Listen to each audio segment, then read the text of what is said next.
aisle there. That stadium looked sold out.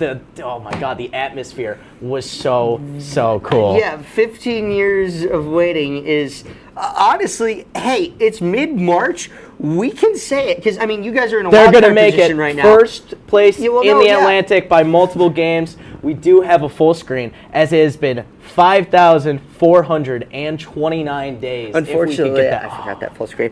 My bad. But it was a picture. It's a picture of me as a wee lad. Actually, I can maybe pull it up on Canva. Yeah, go for it. Yeah. But it's been so long for the Buffalo Sabres that literally he was in. Weren't they Buffalo Slug jerseys? Yeah, it was a Ristolainen Buffalo Slug. This is a picture of me as a wee lad with my dad. Where am I going? Here, we need to zoom in on this guy right here. Yeah. And then give that a little bit of focus. 5,429 days. That's a Tyler Myers jersey right in the middle. He hasn't been on the team in 11 years. All right. I've been waiting for this. Yeah, I think he's still on the Stars. I don't know. Yeah, that is baby Palmieri. That's like before the facial hair. Before I hit a little bit before the facial hair. A little bit before the facial hair. But nonetheless, it's been so long for the Buffalo Sabres, who went literally last to first in the 4 months that we have been gone. Best time of my life. Absolutely. Awesome.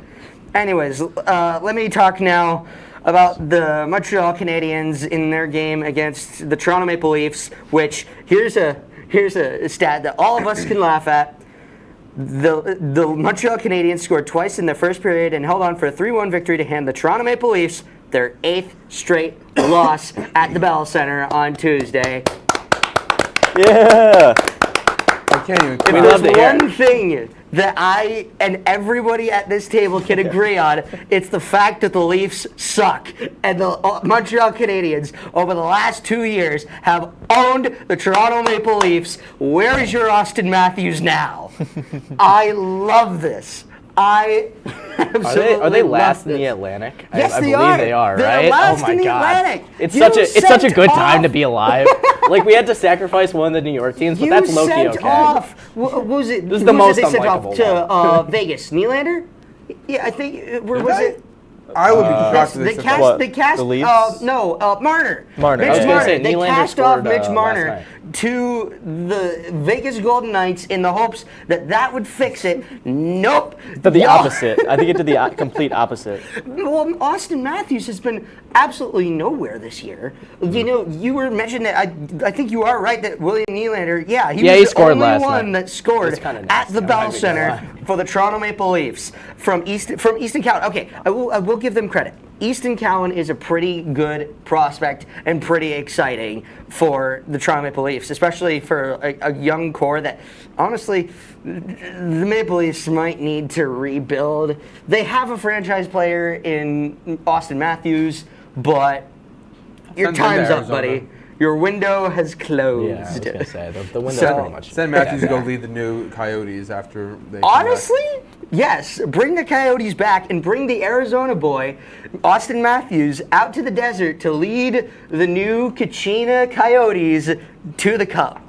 I like that. I'd be okay with that. That'd be fun. Listen, the Maple Leafs gave the Rangers their first home in like 100 days, so you know what? They do suck. They do really suck. Hey, the one thing that we can say, thank you, Toronto Maple Leafs, for being bad. Thank you, Toronto. Thank you.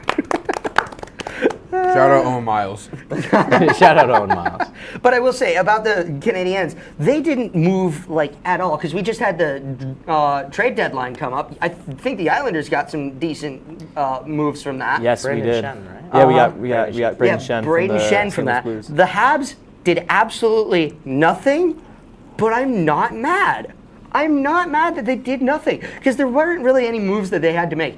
Jordan Binnington was rumored to be moving to the Habs or moving to another team other than the Blues. I don't think anybody expected that Brayden Schenn was going to be the one that was moving from them. I didn't even think so. I thought we were going to get maybe Kyrou or Thomas, I think, was also in the question. I mean, I know it's off topic, but I'm kind of surprised that Bobrovsky never got traded. Alrighty. So for our final segment here, we do have to cover the New York Islanders. Yes. It was a good win. I can't lie. I usually don't turn off Islanders games, but that game I low-key turned off because we were losing 4-0 at one point. They called back the fourth goal, luckily, but I had already clicked off at that point. I was pretty upset. But then I get a text from Eric. He's like, yo, I love your team. You're saving my bet right now. I was like, what? I checked the score. It's tied 3-3 in the third period. I tune in, and I get to see a beautiful Barzy masterclass for the overtime winner, making us 10-0 in overtime, the first NHL team to have 10 consecutive overtime wins. That's actually a very surprising statistic for especially a team like the New York Islanders to be the one that does that. I know. 10 straight overtime wins. It was beautiful. And also, thank you, Braden Shen. We have some more depth down the line. Great wingmen and just great mentors for Richie, who I think is going to be generational for the Islanders too. I don't know, just a pretty complete game, at least from the second period on. Yeah, some of the young guys for the Islanders are looking pretty scary. Matthew Schaefer is like running away with the Calder. Oh, yeah. So yeah, this guy said Demidov was going to win it in the beginning of the year, by the way. I had hopes. Wrong. Absolutely He's wrong. definitely a solid third in the Calder run. He ain't but he's not going to get it. I wished so hard the back-to-back Calder for the Montreal Canadiens, but no. It's probably going to go to that guy. Matthew Schaefer. Matthew Schaefer's winning the Calder. I know it. It's going to happen. It's literally I'm ready for it. The Calder. He's going to win the the Calder. Yeah, I was right. Oh my God, you threw me off. Yeah, I threw myself off there. A little rusty there. Yeah, looking a little rusty there, but yeah, it's been a couple of months. What can I say? Yeah, and here's the thing. It would be the first well, okay, fair enough. The Islanders have had a recent Calder winner, and it was Matthew Barzal back in 2018. Matthew Schaefer's a good follow-up to Barzy, I think. I mean, hey, 8 years later, and you're winning another Calder? Might say something for your development. Yeah, I think the Islanders are in a really, really good position right now, especially because we also have some great people in the prospect pool, too. Mm-hmm. And even so, like, people like Aitchison, Eklund, looking amazing, lighting it up in the OHL. Like, I don't know, I'm very excited for our future. I think we're making the playoffs and making a pretty decent run this year, but even if we don't, I know that our window's just opening. We've got time.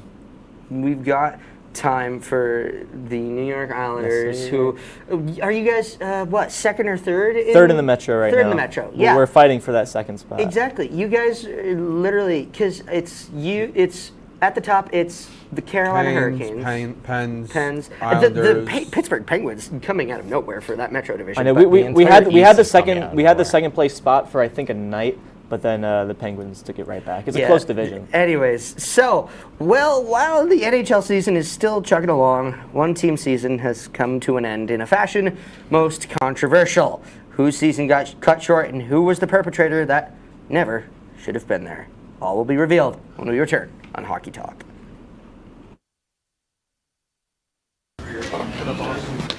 I saw bread, and I want some bread.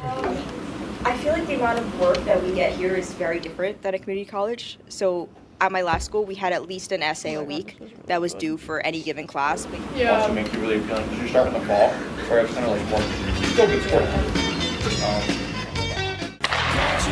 If it's hockey, in front they score!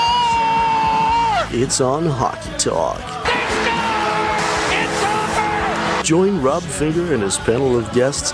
Their behavior against easy teams. How do you lose to the Bruins twice? As they take you through the hockey world. We welcome you with open arms. Tune into Hockey Talk, Mondays at 9:30 after East Coast hockey games.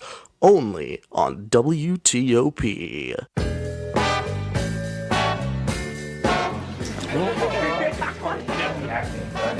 Oh boy!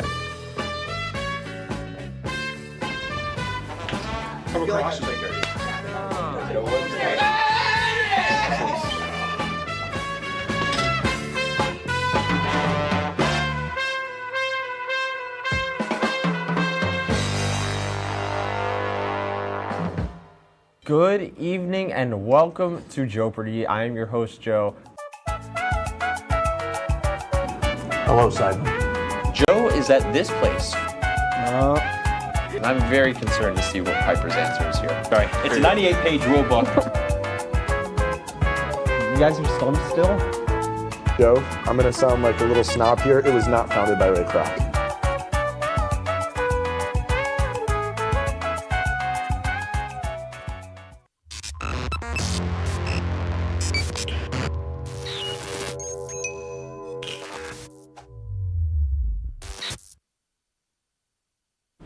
Welcome back to Hockey Talk, the show made by hockey fans for hockey fans. My name is Rob Finger, again joined by Chris DeLuca, Evan Chomes, and Eric Palmieri, and we're back to talk hockey. Now, as was alluded to, a season has ended, and that is the season of our very own Oswego State Lakers. They were defeated 4-0 by the Hobart College Statesmen for the SUNY Championship. But I'd like to run through that sentence again. Defeated by Hobart College for the SUNY. Gentlemen, okay, what do we think about this game? Because multiple of us were at it. Yeah. Okay, so what I think about this game, I was an analyst for NYO that night. First period, we played all right. We let up a goal, but Hobart won that period. Second period, I think Oswego won that second period. We played a really, really, really strong second period, but then all the win from our sails just disappeared, mainly after the self-goal. It kind of just took all the momentum away, and it was just downhill from there. And I do really have to feel bad for Jonathan Balla, the guy who did commit that own goal. And I said it on our broadcast for WNYO. He's going to be seeing that in his nightmares, and I really, as somebody who has played hockey in the past, yeah, those ones are the ones that really stick. It was just such bad timing. Yeah, it's unfortunate. It wasn't even it wasn't even necessarily his fault. It was just unlucky bounce. I was in that corner watching it happen. Yeah, you got arguably some of the best video of it. Oh my god, yeah. I was in the corner with my little Osmo Pocket 3, just like, all right, am I gonna get? Oh. So, but like from what I saw, like it literally, Manzi couldn't control it, and as Ball was trying to clear, he accidentally just like into his own net, into the own net. So, I mean, it's unfortunate, but you can't really blame him. I mean, as we said, Oswego won that second period, and for the most part, it was just a matter of like the puck. It was a great fight for those. It was a great fight. Yeah, exactly. It was a great fight. Just like Evan mentioned, it just took the wind out of their sails, and then there was the defensive lap by Aiden Cooper that led to the breakaway goal. It was also the fact, and then it was also the fact the Lakers couldn't score on that power play at the end of the second. If we came into the third period with a tie game, there would have been so much more steam. The problem is we came into the third period still down by 1, so our goal was to try to come back, whereas Hobart was keep this lead. Hey, easier. To be fair, they did go into that period 1-0 against the Hobart College Statesmen, which the one thing that I did want to point out from that one sentence that I said, there's no SUNY in Hobart. There is no it's SUNY Hobart College. Nope. It's just Hobart College, and they just won the SUNY AC. And here, I have something that is very pertinent to this whole situation, and it was an announcement made on April 10th of 2024, and that was the announcement that both Hobart and Skidmore would be joining the SUNY AC for men's hockey. Outside of, I believe, wrestling and track, they're the only private colleges that have joined any of the SUNY in the major sports. None in soccer, none in basketball, none in lacrosse, none in anything like that, but hockey. And here's the guy who made the decision. The chair of the SUNY President's Council, it's chaired by Alberto Cardell, the president of SUNY Oneonta, a school that doesn't have a hockey team. Interesting. A man that made the decision. No skin in the game. No skin in the game. Interesting. Anyways, we have to move on. If you want to send him a meanly worded email, I found his email for you. All right. There you go. I will keep that in mind. Now that the ranting is done and over with, let's get into your games to watch, starting with the New York Rangers. Yeah, I mean, this time next week, the Rangers will be hosting their Hudson River rivals. What is the script, dude? Between the New Jersey Devils and New York Rangers at MSG. And you can find that game on TNT and MSG networks. Puck drop is at 7 p.m. and that's going to be a great game where the Rangers are going to lose again because they always find the way to lose, especially against the Devils. Anyways, so next up, the Montreal Canadiens will be hosting the New York Islanders coming up on the 21st. You know what that means. It's time for a face-off. Let's get to the 2-box. All right, so 30 seconds on the clock for this one, and I believe I was the home team in that, right? So you will go first, Evan. I will put 30 seconds on a stopwatch. I got it, Rob. Don't worry. All right. Go. All right. What is a Noah Dobson? What is an Ivan Demidov? What is a Hab? I'm not sure, but what I do know is Matthew Schaefer, Jean-Gabriel Pajot, Bo Horvat, Matt Barzell, Ilya Sorokin. I could keep going, but I digress. Let's go, Islanders. I look forward to another win over the Montreal Canadiens. Another win? All right. Yeah, I guess you took Hey, the cheap one you're at going the to start beginning. counting to your 30 seconds. You ready? 3, Okay, 2. you're the mediator for Yeah, this I'm the one? mediator. All right, go. 3, 2, 1, go. The Islanders, they've got that young talent, but I believe it's the third youngest core in the entire league. The Montreal Canadiens have been on a tear recently. They beat the Kings. They beat the Leafs. They're on, and especially they're going to be on home ice as well. You've got somebody coming back who, multiple Olympians, by the way, Alexandre Texier for France, Nick Suzuki for Team Canada. And all right, that's enough. That's enough. Anyways, I think the Habs are going to win. All right. And lastly, my own Buffalo Sabres will be hosting the New York Islanders at the KeyBank Center coming up at the end of the month on the 31st. That game will be on MSG Networks. Puck drop is at 7 p.m. And that means that Evan has double duty today as we get set for another face-off. We'll head to the 2 box. All right, go. Who starts this one? You go Do I first. start? first. Oh, man, okay. Go. Okay, we got rid of Druin. We added some more depth down the center with Shen. This game is definitely a get-back game, a little revenge tour, at least for me. I hope they revenge me. And who wakes up in a revenge game like that other than Matthew Schaefer? I'm going to say his name all the time. I'm going to use it as an excuse every time. Islanders get this get-back win, and they win against the Sabres, hopefully. They All right, will. ready? 3, 2, 1, go. All right. Well, I don't have much to say. We might go to that game, and you're not going to be able to fill your sorrows with a beer saber, unfortunately, because it's on a Tuesday. But the Sabres are going to win. They look unbeatable at KeyBank Center when that thing is filled out. The fans are like a 6th player on the ice there. It's awesome.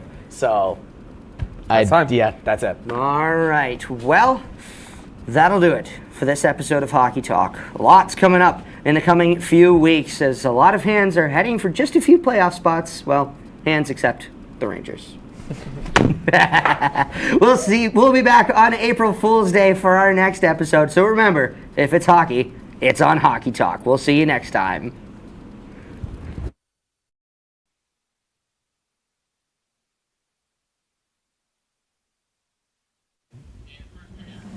Tonight on WTOP-10, Quest has passed this year. What did you miss? And an exclusive interview with the All Shook Up cast.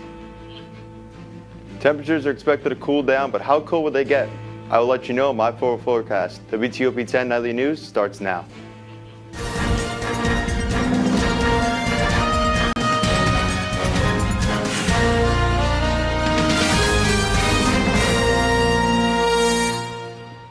Good evening, and thank you for joining us. I'm Brady Hauser. And I'm Eliza Hopkins. Eliza, as we continue to approach May, we are starting to see those April showers that are bringing May flowers. That's right, Brady. And now we can turn to our Storm Team 10 meteorologist, Ryan Murphy. And thank you guys. I'm here down at the pier, and let me tell you something, it is absolutely beautiful out. Now, it's been like this all day. It's been nice and warm. The sun's been creeping in and out. It's been an overall beautiful day. Now, if you're wondering, is it gonna stay nice and warm? It snowed the other day. Got some good news. That's it for the snow. Winter's gone. It had its little blip the other day, but that is the last of it, I promise you guys. You're finally gonna be able to go outside and do some fun things like maybe go down to the lake. Look at the lake right now. It's nice and clear. It's calm. Get a boat out there, go fishing if you want to, or you know what? I might go walk out to the lighthouse right now. Actually, on second thoughts, probably should do something like that. But as for the rest of the week, I'll let you know about that in just a little bit. First, back to you guys at the desk. Thank you, Ryan. Yesterday on campus was the annual Quest Day. This was a great opportunity for students to learn about a range of topics. Quest is an annual symposium dedicated to sharing the scholarly and creative pursuits of students, faculty, and staff, and SUNY Oswego. Presentations included talks, competitions, panels, debates, shows, posters, readings, recitals, movies, and demonstrations. Also, there was a robot presentation as well. Overall, Quest Day was a successful day for the entire event and campus, and school can't wait for next year's event. This upcoming Saturday, Tom Rush is coming to Oswego and playing with Brendan Cleary. Tom Rush's impact on the American music scene has been profound. Brendan Cleary is Tom's latest discovery of a talented young musician. Doors will open at 7 p.m. and the concert will start at 7:30 at the McRobbie Civic Center, 41 Lake Street. An Oswego landlord, Douglas Waterbury, has been arrested again following 2 decades of crime. Reporter Gianna Coel sat down with Captain Brian Thomas overseeing the case and the victim of Waterbury's.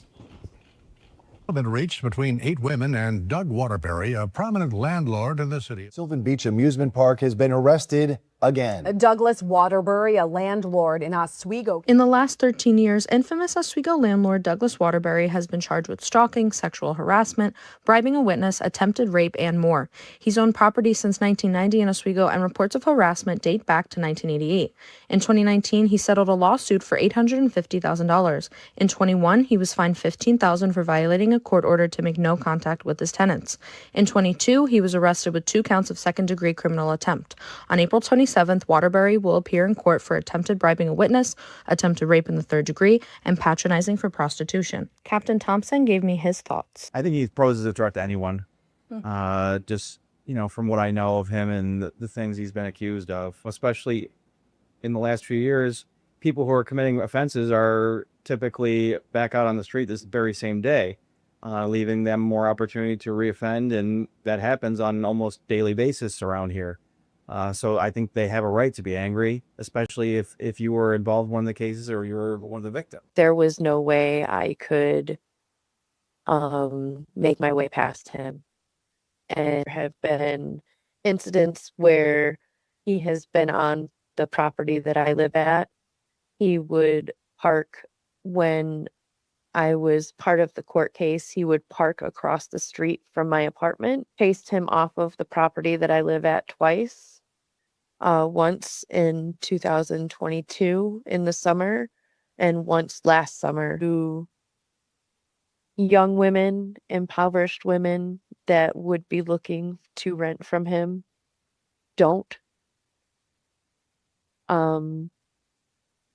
Just don't. Captain Thomas says that Douglas Waterbury has targeted vulnerable women in Oswego for a long time. Waterbury will appear in court on April 27th for 2 misdemeanors and a felony charge. This month, SUNY Oswego is celebrating Earth Day through several events, with the most recent being yesterday's Cooking Green Weekly event. The Sustainability Office will be teaching participants how to cook meals using greens that are in season. Some recipes include fettuccine and ramp pesto, maple spice cookies, and more. Upcoming events include the Pancake Breakfast, Habitat Patch Workshop, and the Oz Thrift Pop-Up Shop. Today, the Letters at Last event took place in the Morano Campus Center. The event featured a Greek alumni panel leading beyond the letters, where speakers shared how their fraternity and sorority involvement shaped their leadership, collaboration, and career pathways. Students then participated in interactive breakout sessions focusing on networking, service, and translating chapter roles into resume-ready skills.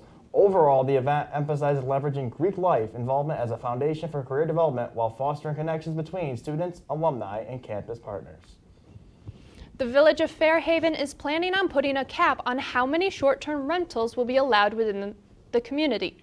The proposal to revise the existing law will only permit 18 waterfront properties and 34 properties to operate as short-term rentals. The village's goal is to create a year-round economic stability. However, some local businesses aren't happy with this decision as their income relies on tourists. Stop by the Tyler Art Gallery to see the first BFA exhibition of the spring semester. The BFA exhibitions are a celebration of the students' dedication, creativity, and vision as they make their mark in the art world. Don't miss the chance to experience the diverse and innovative works that display their unique perspectives. BFA 1 will be on view from April 14th through 24th with an opening reception on April 17th from 5 to 7. SUNY Oswego's only competitive dance team, Ritmo, is preparing to head to compete in Binghamton. Here with more on the Ritmo Latin dance team is WTOP-10 reporter Alexis Jimenez. Thanks, Brady and Eliza. I'm here at Lijó, where SUNY Oswego's only competitive dance team, Ritmo, is preparing to compete in the El Poverin Latin dance competition this weekend. The event is hosted by the Kimbamba dance team of Binghamton University and includes teams from Albany, Buffalo, and even Cornell. Here's more. The Ritmo Latin dance team brings the heat to SUNY Oswego with passion, rhythm, and the soul of Latin culture. From salsa to reggaeton and bachata to merengue, the team moves as one, blending tradition with flair. I sat down with team captain Nada Ali to discuss what not only the team means to her, but also to the Latin community here on campus. I think that it's super important for teams like Ritmo to be included here on campus because it promotes cultures and allows people from these cultures to express their cultures on campus. And I think it's super important to have these teams on campus now and especially in a moment where unity is very much needed.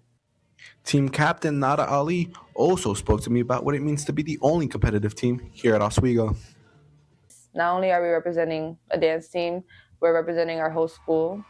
My biggest goal is to be able to do our best and come back and hopefully have something to show for it. Ritmo is proving that SUNY Oswego is more than just a campus, it's a stage. For WTOP-10 News, I'm Alexis Jimenez. Thank you, Alexis, and good luck, Ritmo.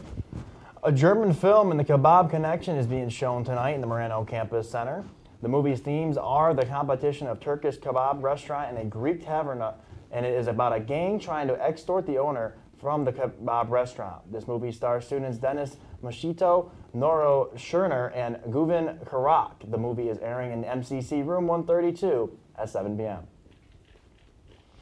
Tomorrow afternoon continues the tradition of the Honors Convocation. This event recognizes Oswego Student Award winners and those who have demonstrated excellence throughout their time here at SUNY Oswego. Some of the awards include being from specific departments, the Oswego Alumni Association, Oswego University Foundation, and the Division of Extended Learning. Come celebrate your fellow schoolmates tomorrow, April 24th, in the Deborah F. Stanley Arena at 3 p.m. One entrepreneur is bringing professional salon services and opportunities for students to our campus. WTOP-10 reporter Lexi Primirano has the story. At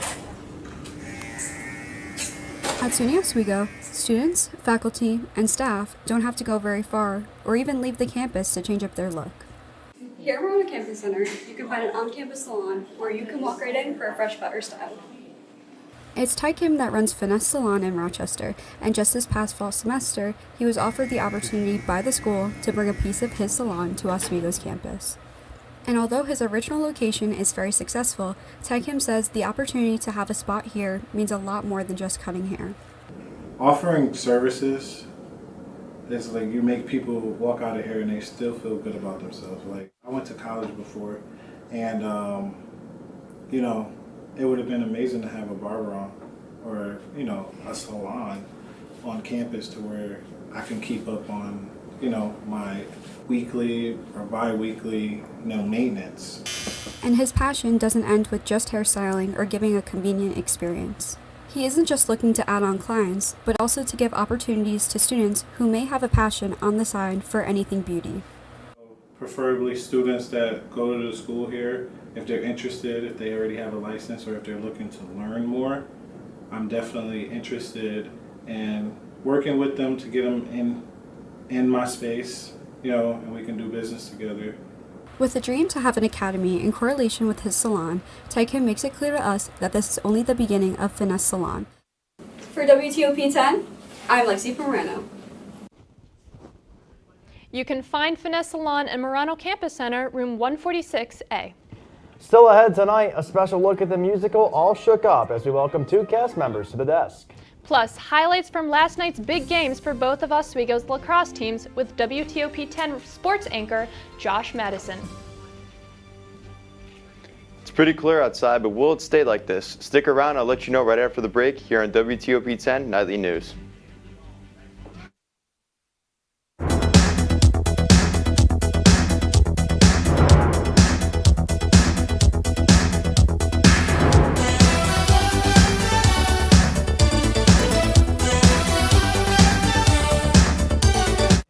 We had someone who could tell us what we should and shouldn't watch.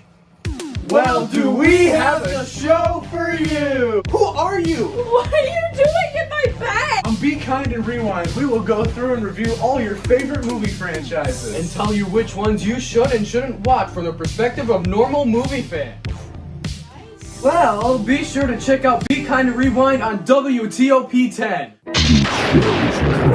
Go home, that's 3 hours from now! Maybe that's the best thing you can do. But after he gets possessed, his show becomes a smash hit. Now he's got the greenest show on WTOP-10. A lot of green going on tonight. We'll be holding on forever. Don't miss the limited run of those great people being. If you like action, romance, If you're watching this, and highbrow humor, surface is this. Floor. Minch did not legitimately put his head in the toilet. there's only one place to turn. No! Tune in to new episodes of Oh boy! only on WTOP.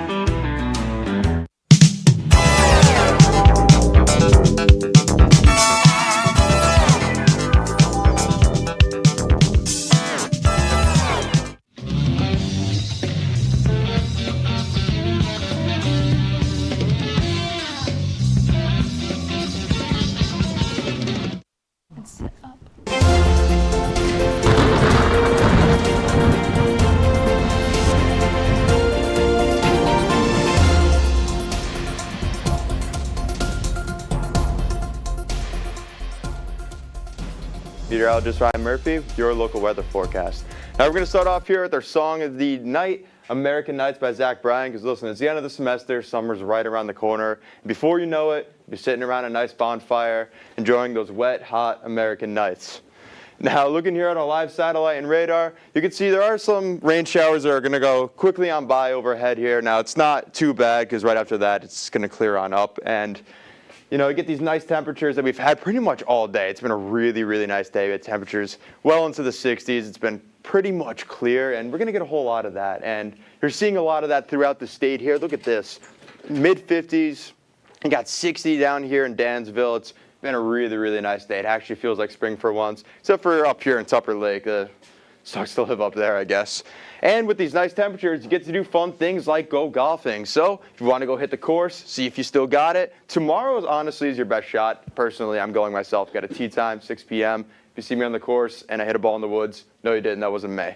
So tomorrow's your best chance there. Saturday, you're going to get a little rain there in the morning. Probably not ideal, even if you go in the afternoon. Sunday, if you go in the afternoon, the course should be nice and dry. Shouldn't be too bad. And if you don't play well, you know, you can blame it on your allergies because, of course, it's everybody's favorite time of the season. It's pollen time, allergies. I really love it right now. Now, your biggest threat here really is the trees. You got grass there going second. Grass is starting to grow on back. And mold, not so much, and you do get those weeds. Now, speaking of grass, it is about that time of the year where your lawn is starting to grow on back. So you want to clean up your yard, get rid of some of those leaves that you forgot about in the fall. Friday, or tomorrow I should say, is your best chance to go out there, mow your lawn, clean it out up. Saturday, you know, probably not the best idea with the rain we'll be getting. Sunday, it might be a little wet there, so you might want to wait, honestly, till Monday, but, you know, it's a lot better than all that. So looking here at our future cast, for the rest of the night, some clouds are going to roll on in. When you get there in the morning, it'll be nice and cool.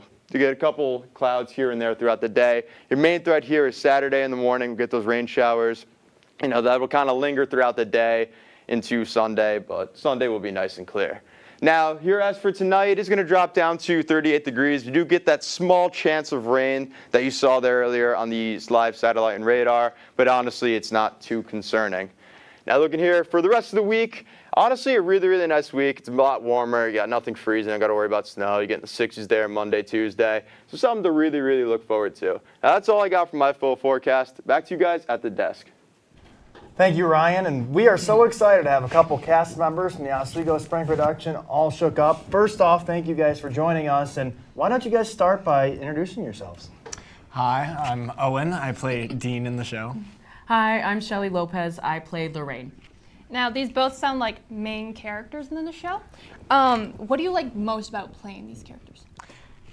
You want to go first? Yeah, okay. I'll go first. I think my favorite thing is just kind of like the cartooniness of it all. There's like 10 leading roles for the whole show, and everyone is so different, but they're also human, but they're also so much like almost like a character in a kid's show. Like a lot of my character, he's playing like a 16-year-old boy who just got home from military school, and his mother is very strict, he's very sheltered, and like just that kind of like, what, huh, what? Like, it's just fun to like kind of play into the tropes. Yeah, I love playing Lorraine. She's 16. It's so fun to kind of go back in time and be like a teenager again, especially because I'm a senior and I'm graduating and I feel old, so I can just be like young and a kid again. And also, she's African American, she's black, and this is the first time I've ever played a black character who's like supposed to be black. So it's just been very exciting to actually like kind of embody her and just embody who I kind of was at 16 and kind of merge it into her. So yeah. Awesome. For people who haven't seen All Shook Up, how would you describe it in one sentence? You got that. Very dance heavy, or like hip swivels, I guess. Like lots of dancing, lots of fun movement, very sexy, very, very fun. Yes. Yeah, I'd say that's a good way to put it. I'd say like kids dancing sexy. Oh, and it's so full of love. It's such a lovely show, and everyone's so in love, like whether it's like an actual relationship or like their parents or their friends or just like their connection in like the community. It's just it's so full of love. Yeah. On the show. Now, I personally went and saw the show and I loved it, but I want to know what your guys' favorite number, whether to watch or perform, was. Now or never. Now or it's never. It's kind of now or never. Personally, I love That's All Right just because I kind of like me like arguing with my mom a little bit, and I just love like how I sing that song. It's very soulful to me. And also my friend Jackson, who was the assistant choreographer, one of them on the show, he put a step routine together, like a step dance routine. And during the show, or during that number, I do it on top of my mother's bar. So it's just really fun to just kind of like get out there and bust a move. And yes. Yeah. What was the most difficult part of the play? What would you say? It's a tough question. Maybe like, I think so the show was written in 2005, and it deals with a lot of different topics like queerness, an interracial couple, like kind of things in that realm. And if you were to like see it performed in 2005, they would be playing all the like kind of like the queer bits and those bits like a joke. It's like, oh, like he's scared. He's like singing because he's scared he might be gay for this guy. And we have made like a real effort to make all the characters, as cartoony as they are, like really real. And I think that, for me at least, is a big, was kind of like a big struggle, being able to like, okay, here's this joke I'm given. How do I, like, the script wants me to make it a joke. How do I deliver it in a believable, truthful, acting kind of way? Yeah. Well, guys, that's all the time we have tonight. Thank you both for coming on in. It's been a pleasure chatting with you, and good luck with your shows. Thank you so much. But don't worry, folks, you still have a few more chances to see the show. This Saturday and Sunday at 7:30 and 2 p.m. You can order your tickets at www.etix.com. Stay tuned for your WTOP sports reporter, Josh Madison, after the break. Do you like reading? Do you like reading books? Do you like looking at books? Do you like having a collection of books in your living room? Now, before we get into the nitty-gritty, spoiler alert! Okay, Lord, why did I write this in yellow? I told you! Welcome back Between the Pages.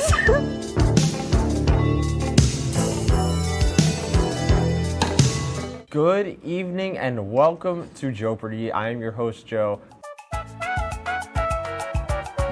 Hello, Simon. Joe is at this place. And I'm very concerned to see what Piper's answer is here. Sorry, it's a 98-page rule book. You guys are stumped still? Joe, I'm going to sound like a little snob here. It was not founded by Ray Kroc.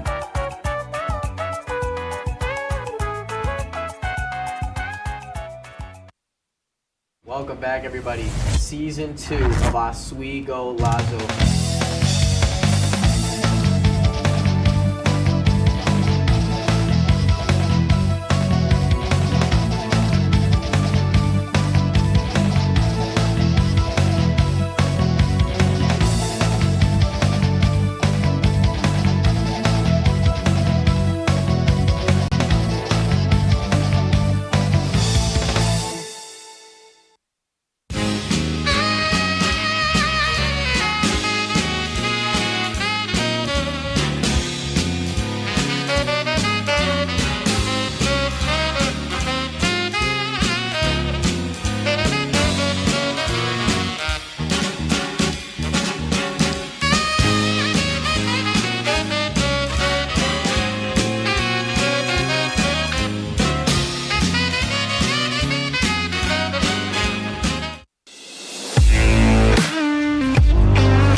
I'm Josh Madison here with your full sports report. The Oswego women's lacrosse team looked to clinch the 1 seed in the playoffs, and no bigger task than to take down the other undefeated team, the Cortland Red Dragons. As the Lakers would hold off the Dragons winning this one, we start with things off just a few minutes into the first as Alexis Hill gets downhill and rips one to the back of the net, putting the Lakers up early 1-0. Now late into the second quarter, the Lakers would exercise their ball movement practice, passing it back and forth before finding Alexis Hill again as she flies into the middle, pushing one past the goalie, soaring the Lakers to a 6-4 lead heading into the half.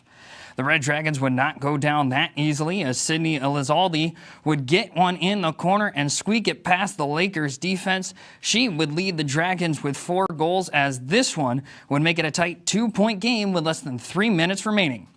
However, the Lakers were not done, and specifically Alexis Hill. She would have 5 goals on this one, leading the Lakers as she spins, cuts at the shot clock, winds down, lays out, shoots it midair, and tickles twine, putting this one on ice. The Lakers would go on to hold on to this lead and win this one 12-11, clinching the 1 seed. Staying on the lacrosse field, the men's team was looking to up their numbers in the standings with their game against New Paltz. With more on yesterday's battle, here's WTOP-10 sports reporter Lucas Marcus. Playoff hopes are still alive. That's exactly what the Oswego State men's lacrosse team is fighting for. With just 1 game left in the regular season, Wednesday was step 1. The Lakers hosted New Paltz in a must-win game, and they delivered, taking it 15-10 after a huge fourth quarter run. It was a back-and-forth battle all afternoon, with both defenses being compacted and focused. The game was tied until the end of third quarter, before Oswego take the edge heading into the final frame. Then the Lakers took over. 6 goals in the fourth quarter, including 3 from the star of the day, Garrett Elston, who finished with 6 on the end, leading Oswego to the win. Feels really good. I mean, after the past couple games, dropping some games in the SUNY, it's good to get one today, and especially scoring 6 goals, close to 100 points, so it feels good. Another player that had a strong performance was in the net, Seema's Hand, with 13 saves. Moving now, the situation is simple. 1 game left and everything is on the line. The Lakers will travel to face SUNY Oswego this Saturday. Whoever wins get a spot in the SUNY playoffs. Head coach Andrew Daly says the approach doesn't change even with the season on the line. Playoffs kind of started for us yesterday and today, so we're treating it like a playoff game. We got to get ready to roll, and I told our guys we got playoffs starting tomorrow, so better be ready to work. With momentum from a big win and their season on the line, the Lakers now turn their focus to the final test, looking to punch their ticket to the playoffs. I'm Lucas Marcus, reporting for WTOP-10. Now back to the desk. The men's lacrosse team takes on Potsdam on Saturday at 1 to close out their season before the playoffs. The NFL draft kicks off tonight with round 1 beginning today, starting at 8. Rounds 2 and 3 tomorrow, and finishing it off with rounds 4 through 7 on Saturday. The big story with this year's draft is each team is only given 8 minutes to make their picks, rather than in previous years when the team had 10 to make the pick. Right now, the draft is at pick number 13 with the Rams on the clock. The Buffalo Sabres are in the playoffs for the first time in 15 years, and the fans are bringing a familiar Buffalo Mafia to the hockey world. With fans in front of the arena hours before the game, holding up signs, yelling, throwing t-shirts, and singing that oh-so-sweet Let's Go Buffalo song. The series currently sits tied with Game 3 starting at 7 as Buffalo looks to take care of business on the road. That game is currently going on and is in the third period with less than 7 minutes to go, and Buffalo leads 2-1. Now over to Madison's Magic Play. Today's play of the day comes from the Mets and Twins game, where in the bottom of the 8th and 2 outs, Byron Buxton goes horizontal, making the Superman catch to end the inning. Unfortunately for him, this would not help the Twins enough as they would go on to lose this one to the Mets 3-2, ending the streak for the Mets as after losing 12 in a row, the Mets finally get their win. Stay tuned for more WTOP-10 Nightly News after the break.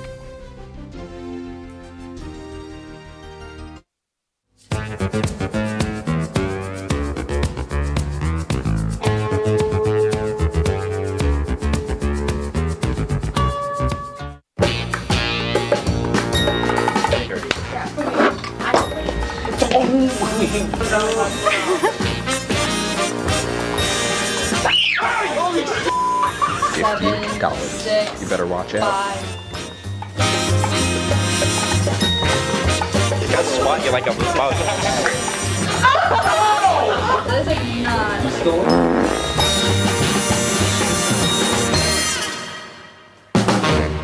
I'm scared of Joe with a bat. Okay. Okay. Let me show you because your team is a failure. You don't know how to score, right? Yeah. Ready? Yeah. Oh my gosh. Just like that. That's actually. Let me show you the Bronx Bomber way of doing it. Ready? Ready? I swear to God. Oh my God. Everyone. All right, put the bat down. All right, this number's like. Sorry, Julie. You're right. Sorry.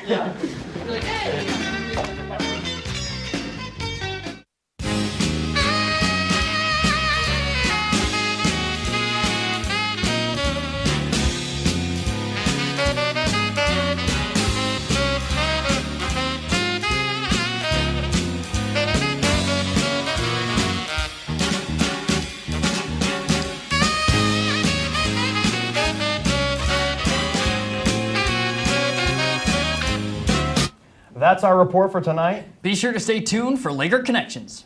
Thank you for watching. Have a great night, everyone.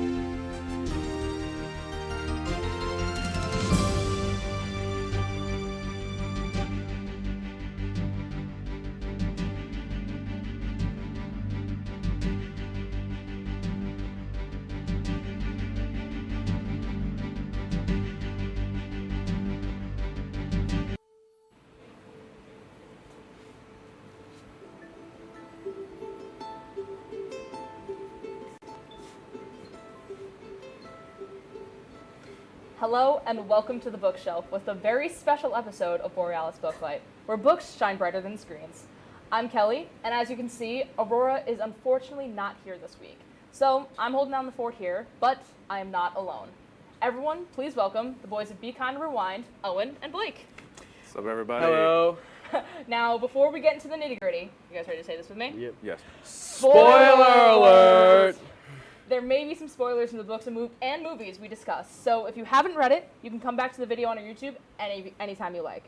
But if you don't mind the spoilers, then keep on watching. This episode will most likely have some spoilers, since we will be talking about books and movies. Now, without further ado, let's start with the Constellation conversation. So, Blake and Owen, you guys are into movies, but what are your favorite books to read? I think you should start with Yeah. that. You can start. I really like mysteries, actually. Heather Gudenkoff was an author that I've really been getting into over the past year or so. Yeah, I'm currently reading, what's it called? I don't know. Man, it's been a long time, you know. I can't really read recreationally over like school, so I usually read over breaks. But yeah, I've been really getting into that. I've also spent a lot more than I should have on like classic monster stories. Okay. Yeah. Right, I like it. I got like $60 worth of those. Yeah. That's not as bad as my friend. She spent, I think, $180 at one Barnes & Noble trip. Wow. Wow. Okay. For me, I really enjoy science fiction as well as also mystery and like really classic horror, so like Frankenstein and Dracula. And then also like somewhat more modern horror, like Stephen King is my absolute jam. Director says me too. Yes, that's correct. I also this was like last semester, spent like $80 at a Barnes & Noble haul on some special editions of books, some that I already owned, and then also just like combinations of stories of like Edgar Allan Poe. Yeah. Yeah. Right. So you guys talk a lot about movies on your show, and it might be one of your talking points or whatever. Maybe. But are there any movie franchises inspired by books that you guys enjoy? Well, we did do Harry Potter, and I think that's a favorite for both of us. Oh yeah. And then I've cut you off, my bad. But yeah, I wouldn't say it's exactly a franchise. I don't think I've seen a really terrible Stephen King adaptation. A lot of them came out in the 70s, 80s. I really like all of them, honestly. Unless they're like trying to be bad. Like We don't talk about Maximum Overdrive. No, we don't talk about it. Absolutely, we do do not not talk talk about about it. shouldn't. the one movie Stephen King directed. And then he never did it again. And he never did it again. For good reason. Yes. We don't. Yes, for good reason. Yeah, I agree. I also. All right. Yeah. Now, we have a lot more to talk about, but we're going to take a quick break. Stay tuned for the Booklight review, story style, and much more.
$50. You better watch out.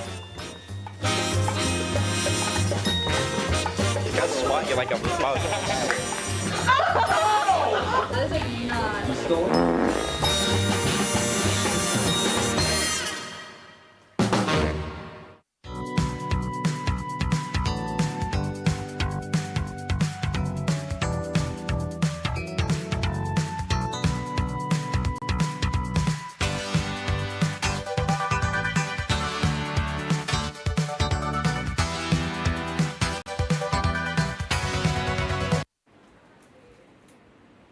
Welcome back to the shelf.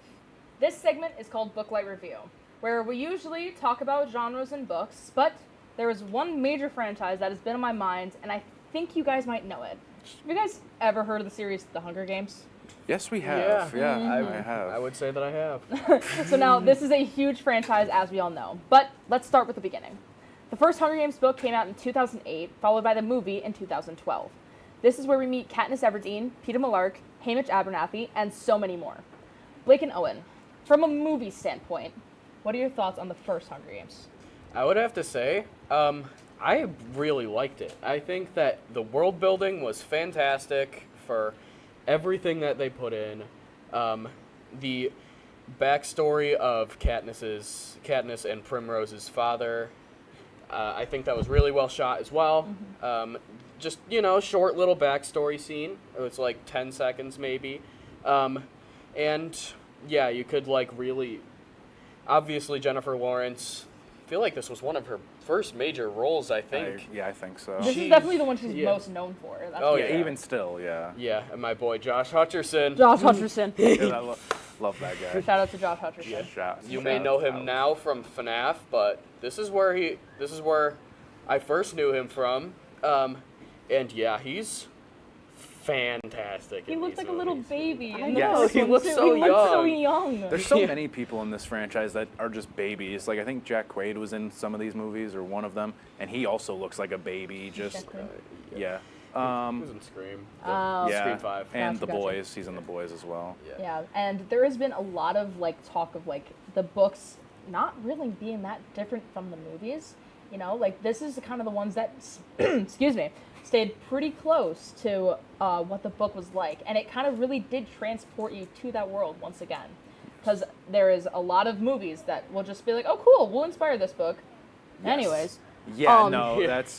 That is one of the things even as a guy who mainly watches movies, I don't read as much, but when you hear sometimes how much they take out of the books, and it's just they leave out, pardon me. Yeah, it's just why are you even making it at that point? I don't know. I think Hunger Games sets it up in a way that it is such a perfect movie. You Yes. know, like it is such a good storyline for a movie. There's some of these books that are adapted that just really you can't make into a movie. Yeah. But I at the agree. same time, when they try, they completely abandon the book and just go into a whole different world. Exactly. Sometimes, yeah, it does feel like that a bit. But for Hunger Games, like you said, it feels like the book really sets up a lot of the stuff that they would want as, like, in the movie pretty much. Yeah. Yeah. Yeah, I agree with both of you. I think this is by far one of the best of like keeping and translating that book onto screen. Definitely. And I think more movies should do that, in fact. Shout out to all the directors out there. Shout Pay out. attention to us. If you're gonna, So now, if you're gonna go off of a book, do it well. Don't make up do your it own well. stuff. Don't make up your own stuff. Yeah. So now, the first book lays the foundation and sets up the rest of the story. But there is one moment in specific that really takes the cake. The nightlock scene of the berries being so significant. Mm-hmm. I think that's what really triggers kind of the rest of what happens, because in the rest of the Hunger Games, the other 73 before this, there had never been 2 winners. But this kind of sets the foundation. But going into the second book, Catching Fire, was released a year later in 2009, with the movie following in 2013. This is where things start to heat up, no pun intended, in both the Capitol Revolution, and sees President Snow trying to grapple with running what is called the Quarter Quell, which happens every 25 years of the Hunger Game. This Quarter Quell brings Katniss and Peeta back into the arena alongside Finnick Odair, Johanna Mason, and other former winners of the Hunger Games. So boys, what are your thoughts on the second movie and how it compares to the book? Again, great visually. I think that's where I think this franchise really shines, is a lot of the visuals. Absolutely. Especially in all the arenas. I love how they're all different. And just, I know we'll get into the trailer for the new one later, but that arena looked amazing. We will talk later about the trailer for the new one, but yeah.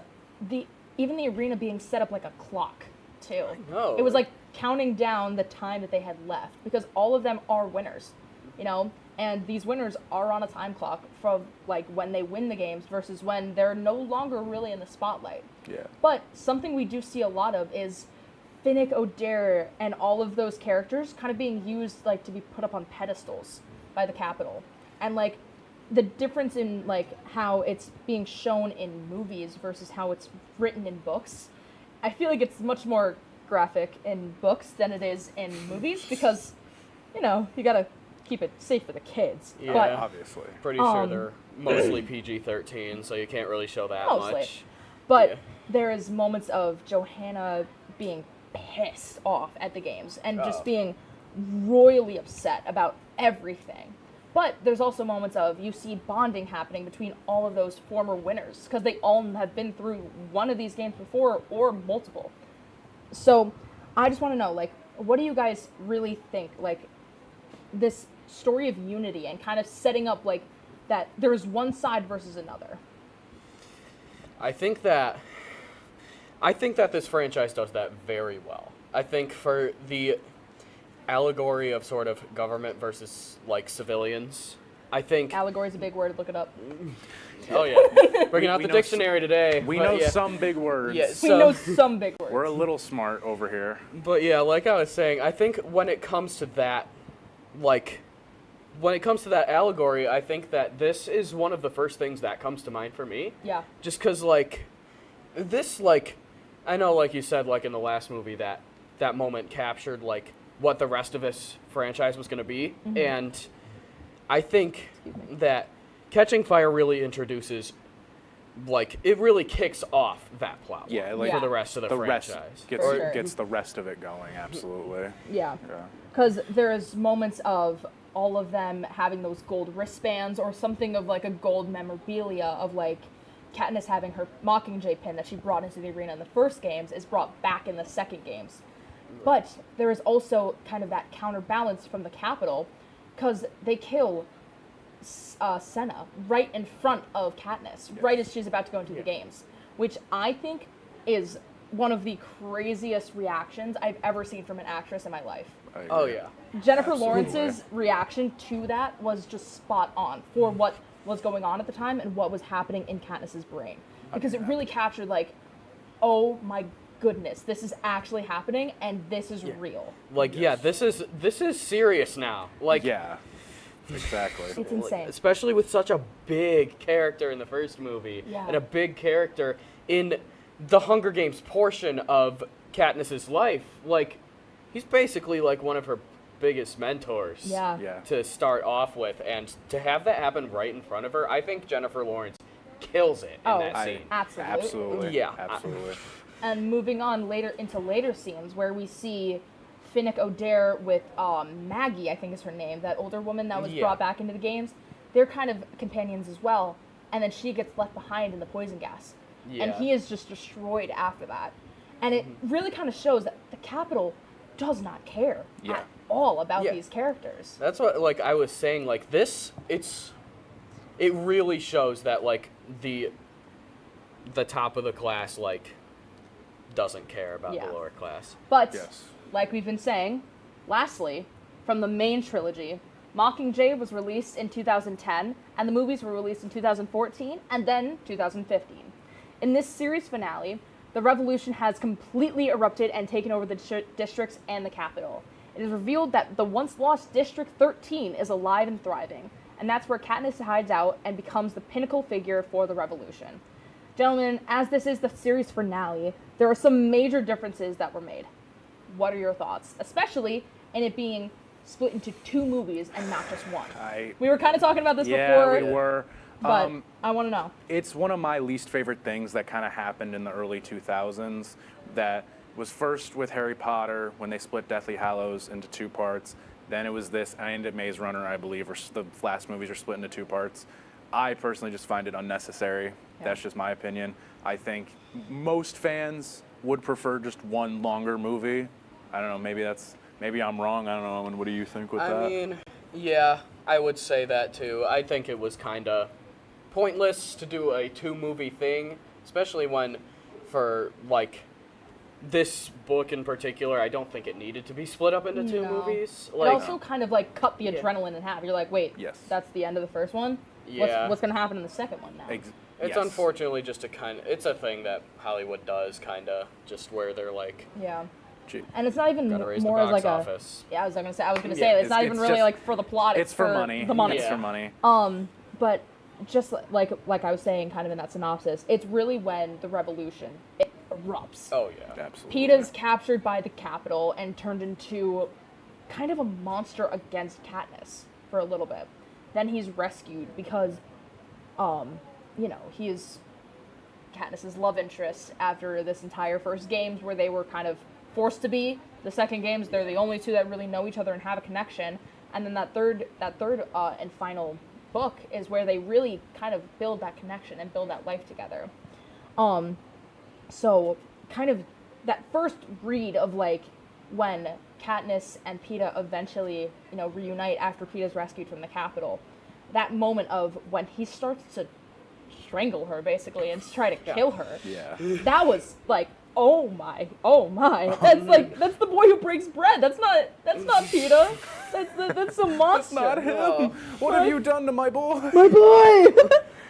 So I just want to know, like, what do you guys think about that? Because it's such a jaw-dropping moment. It really should be talked about. I think that the movie does that great. I think that Josh Hutcherson plays that great. I think Katniss plays that great. I think everybody plays that great. I think it really shocked me when it happened the first time, and a lot of the things that happened like after that as well. Like, Yeah, I absolutely agree. I think Jennifer Lawrence as an actress has become extremely underrated. I would encourage people to go back and watch these 4 movies because she's superb in, like you said, the scenes in 2 and then those scenes with Peeta. I think she's absolutely superb. I would definitely encourage people to go back and watch. I think, like you said, Josh plays it perfectly as well, where it's just such a jaw-dropping moment. Yeah, I absolutely agree. Like I said, she kind of sees, I was about to say Josh, Peeta. Katniss sees Peeta as, this kind of capital mutt at this point. Yeah. And this is kind of what sparks her to be like, oh, this is real game on President Snow. Yeah. And she's kind of working with the District 13 president. Her name is slipping my mind right now. Oh my gosh. If someone in the back knows, tell me. Yeah. But someone in the back coming clutch. if there is like just working with that president and working with the entire revolution, like she is the pinnacle of this. Like she is the Mockingjay. She had dresses made for it. She had the pin. She had everything possible to be this like center figure. But she never really wanted to be, you know? She was just trying to save her sister from having to go into the games and potentially die at the age of 12, you know? Exactly. Right. Like. Yeah. So it's definitely just, it's insane, really. Yes, I agree. And I know that was definitely a lot to take in. So we are going to send it to a quick break. But don't move past the bookshelf just yet. More fun is to come right after this. Do you like reading? Do you like reading books? Do you like looking at books? Do you like having a collection of books in your living room? Now, before we get into the nitty-gritty, spoiler alert!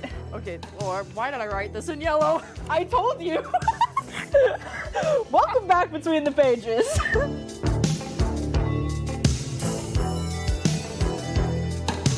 Good evening and welcome to Jeopardy! I am your host, Joe.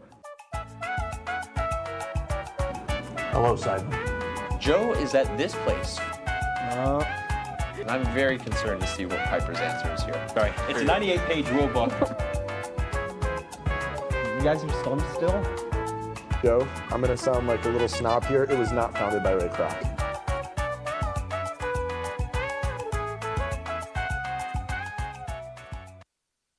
Welcome back, everybody. Season 2 of Oswego Lazo.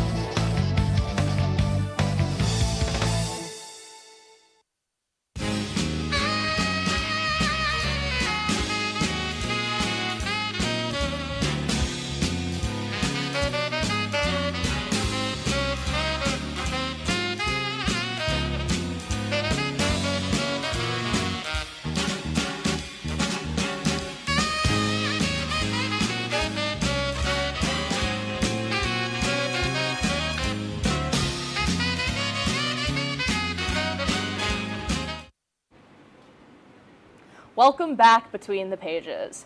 Now, I'm going to be introducing you boys to a segment we like to call Story Style, where basically we do some fit checks, and you might even see our styles kind of match the books we're talking about. Of course, this is keeping in mind a college student budget. So for me, I'm wearing kind of a Hunger Games themed shirt with flowers on it. There's a lot of designs on the back, but I'm not going to show that because that would require me standing up and actually doing physical stuff. Jeans are from... Oh. He's AI. Okay. Whoa. He fits hard. Oh. I just can't read. He's AI, fits hard. Same thing, same thing, guys. So yeah, jeans are from Sonoma and shoes are from Adidas. Now, Cool. Blake. I got a Jurassic Park hoodie. So similar in some ways because it started as a book and then was a movie. Why am I getting kicked? Yeah. Yeah, I don't know what's happening. But yeah. Yeah. Well, as you can tell, this is supposed to be green. He blends into the background. It's we fine. didn't warn him. I forgot this show used a green screen, and yeah, I got Under Armour sweatpants on. Nice. Pretty cool. Nice. Oh wait, All right. And when we come back after this break, we'll give some final thoughts before we close the curtain and dim the lights for a good read. Stay tuned for more.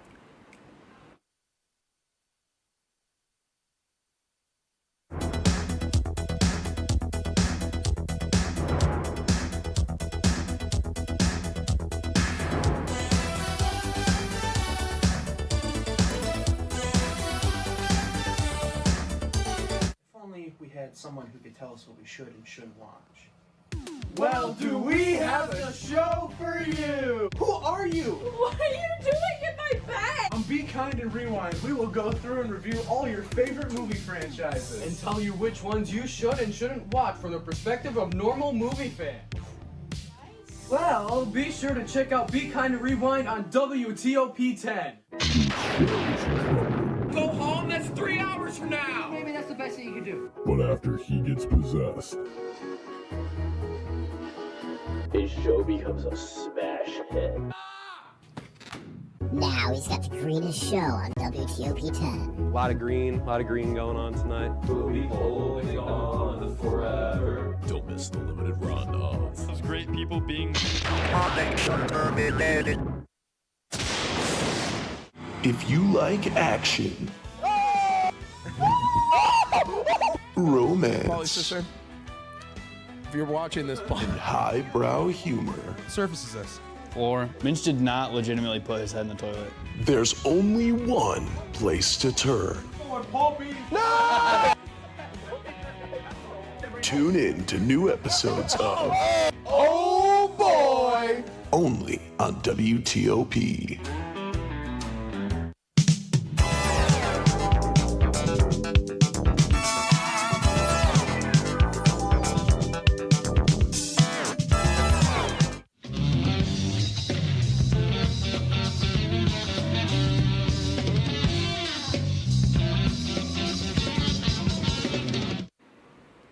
Welcome back to the Reading Realm.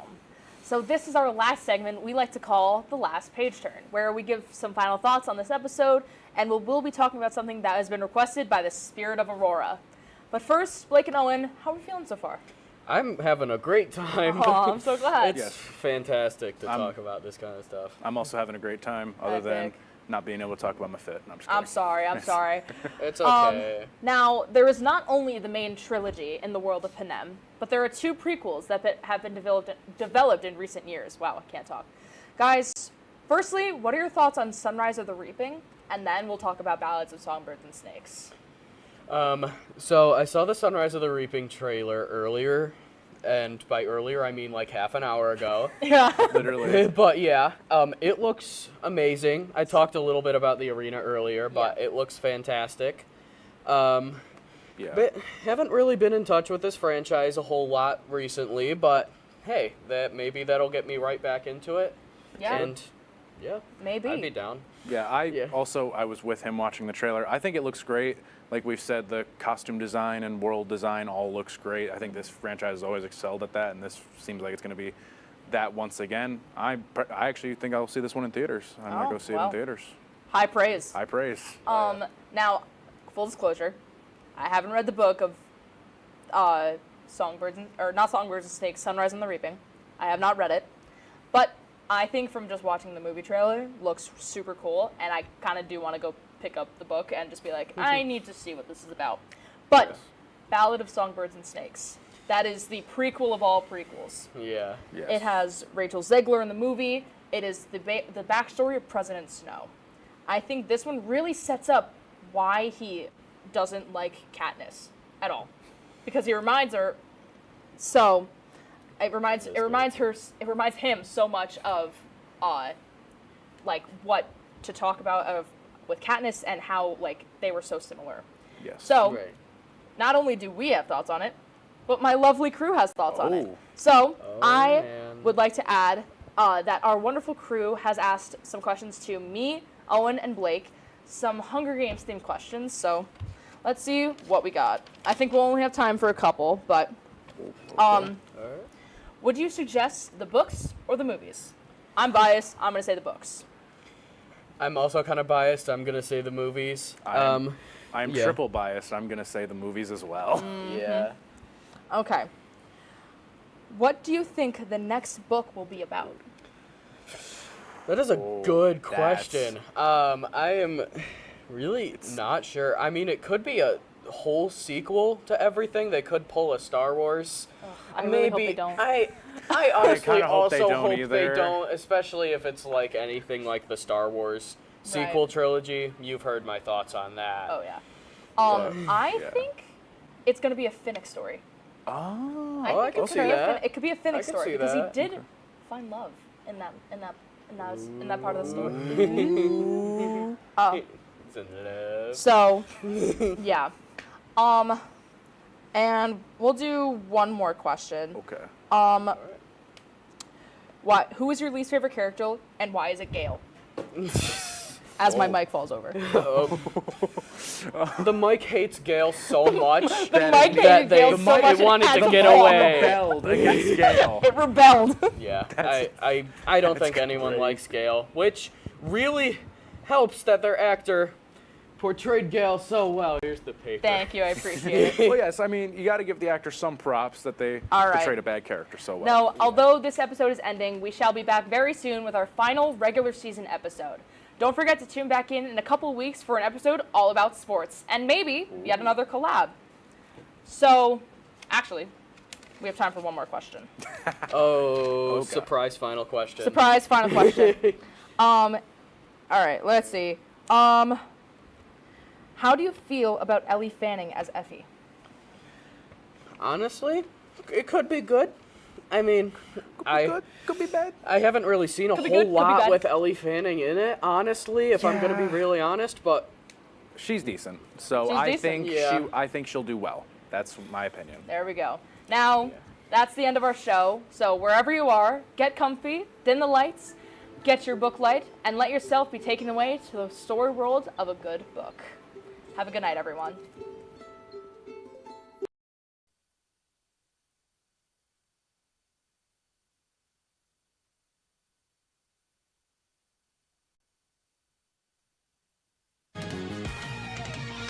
Now introducing, out of Alden, New York, number 2, Dylan the Chinstrap Zielinski.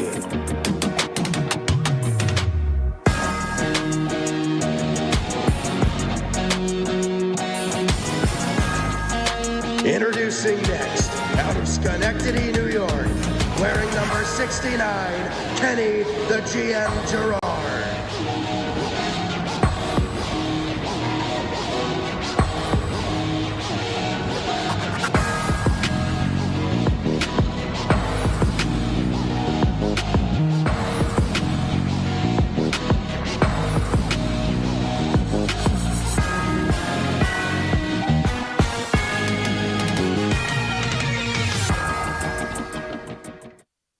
Dylan, you forgot to dress up.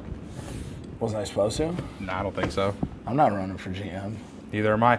Welcome back into the DK vote. Experience for Season 5, Episode number 2, the final season of the DK Experience. I'm Kenny Gerard. That's my good friend Dylan Zielinski. Dylan, start things off with, how you doing? Doing good. Had work at Kinney Drugs today. Showed up like 15 minutes late because I accidentally overslept. Shout out working till 2 o'clock in the morning at the Raven. That will probably do it. Oh, now I hear myself in my IFB. I wonder if they can hear me the whole time. Well, if we didn't hear us, we're doing good. Well, I guess just move right on into it now, Dylan. Dylan, right back into our favorite segment, the Gridiron Recap. Dylan, draft season is right around the corner. Let's chat about what we are hoping to see from our teams during the draft. Bills time. Bills time. Bills time. So I'm really torn at what the Bills should do this year. Part of me wants them to maybe grab an offensive lineman with having to replace David Edwards, but I think they believe that offensive lineman is in-house. So that is what's leading me to believe that we're probably going to go defense. I think we need a linebacker. The problem starts to become what linebacker falls to us. I don't want to have to reach on one. We have Terrell Bernard. He's a stud. But Matt Milano and Shaq Thompson, who both played valuable snaps for us last season, and Matt's been around for a long time, are both currently not on the team. We do have Dorian Williams, but we're switching to a 3-4 defense. We're going to need more linebackers. We don't have any right now. I think we have 3 on roster. My guess would be linebacker or sneaky pick. I know everyone keeps talking about it, but a wide receiver, I don't think we need one with the addition to DJ Moore, but everyone just keeps talking about it. But I'm thinking defense. I don't think we need any secondary help. We have 2 stud corners. It's time for Maxwell Harrison to turn up. We have 2 safeties in Cole Bishop and now CJ Gardner-Johnson. I think our secondary will be fine. I'm thinking linebacker and defensive depth. You opposed to trading down? No, I mean, I really want to. If there's a linebacker there that's easy grabs and easy pickings, then yeah, take him. But no, I would not be opposed to trading down. I mean, for the Giants, I want a receiver, but like I don't really necessarily know if that's our biggest need. We can go interior defensive line, interior offensive line. I mean, our line is the issue. I looked at a quick little, who's people going to take, and Caleb Downs is probably who the Giants would pick up at 5. You guys need it wouldn't surprise me. Help. You guys do not have a good secondary. No, and a safety is a smart call. You can go linebacker, you can go safety. I think you should go safety corners personally. What makes me think safety for you guys is John Harbaugh drafting Kyle Hamilton and how big of a difference Kyle Hamilton became for the Baltimore Ravens. Agreed. So I think he'd be looking for. And that's you look at someone like Downs, where they could come in and be a high impact player right off the jump for the Giants. Especially on a team with John Harbaugh now. I was thinking of Kyle Hamilton. That's kind of the way where my brain's going is, well, if they did so good with Hamilton, then they're probably going to do just as good if they can get someone like Downs, who's a high-impact player, pick him up at 5. I agree. If not, you could always throw up trading down a little bit. I think the Giants are also in a fun position where they could just take best player available. Go get the best player. You can go BPA, best player available. It will not hurt. No, we can go out, get the best player left on the board. Personally, I like Tate, Cornell Tate. I think he'd be a good receiver. If he's there, I'd go get him. If not, then you could go with someone like Downs. But it's good. Giants are a team where we have a lot of good spots filled at this point, and we're not as desperate as we used to be. But it'll be interesting to see exactly what they're going to do. But there's also a quick A block. We just want to talk about the draft a little bit. We got plenty of draft talk coming up. We're going to throw to a quick break, but when we come back, it'll be time for some NFL draft predictions. You are watching the DK Experience right here on WTOP-10.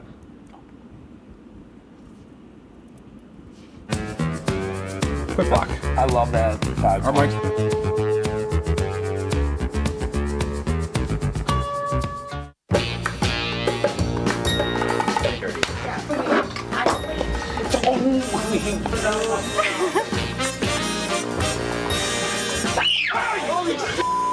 $50. You better watch out.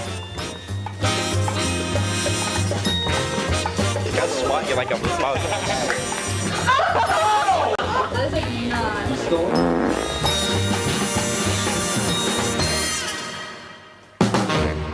I'm scared of Joe with a bat. Okay.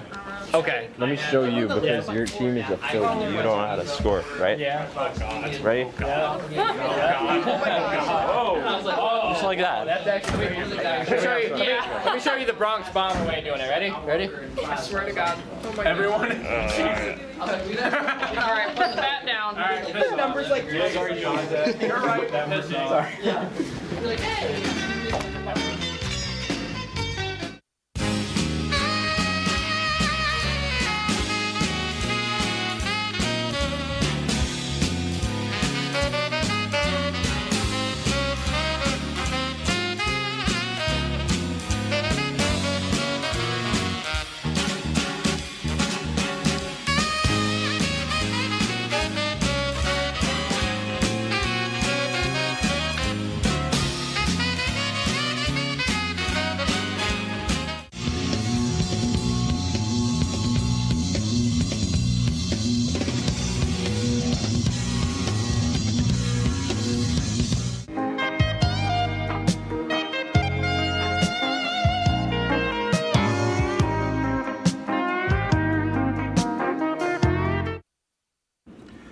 Welcome back into Season 5, Episode number 2 of the DK Experience. Ken Gerard, Dylan Slinsky.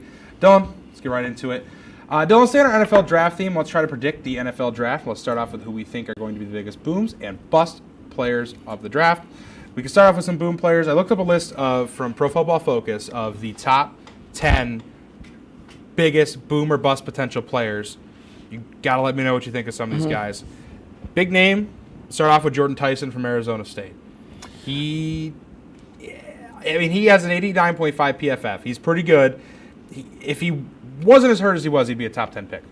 What position was he? Wide receiver. Wide receiver. Okay, I do know exactly who you're talking about. No, I think, see, if we're talking about boom or bust, you want to solely focus on the boom category for him because he does have all the star power and the build of a good wide receiver, but you start getting a little nervous with his injury stuff.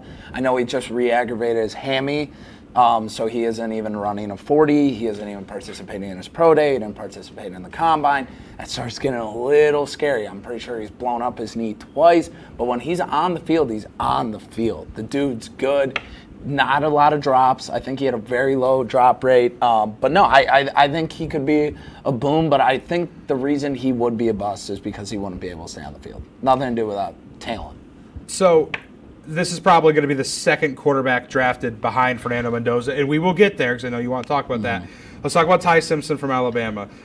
I mean, if he gets called early, I think it's, again, one of those drafts where I talked about the Shedeur draft, where I thought that there really wasn't that much quarterback depth in this draft. And I think we're at one of those classes again, including Fernando, but again, we're getting there. So what do you think of Simpson? I personally, I could see him being a pretty good QB2. If he gets behind someone, like he could even be like a Love kind of guy, you know what I mean, where he just sits behind someone who's good and then you take the helm, but I'm not quite sure how I feel. I always get scared when it comes to Alabama quarterbacks. Me too. There's not really been a lot in the NFL that have succeeded. I think you could probably, the one that comes to mind most recently is Mac Jones. Look, Alabama is designed for you to succeed. Tua, like it's designed for you to succeed.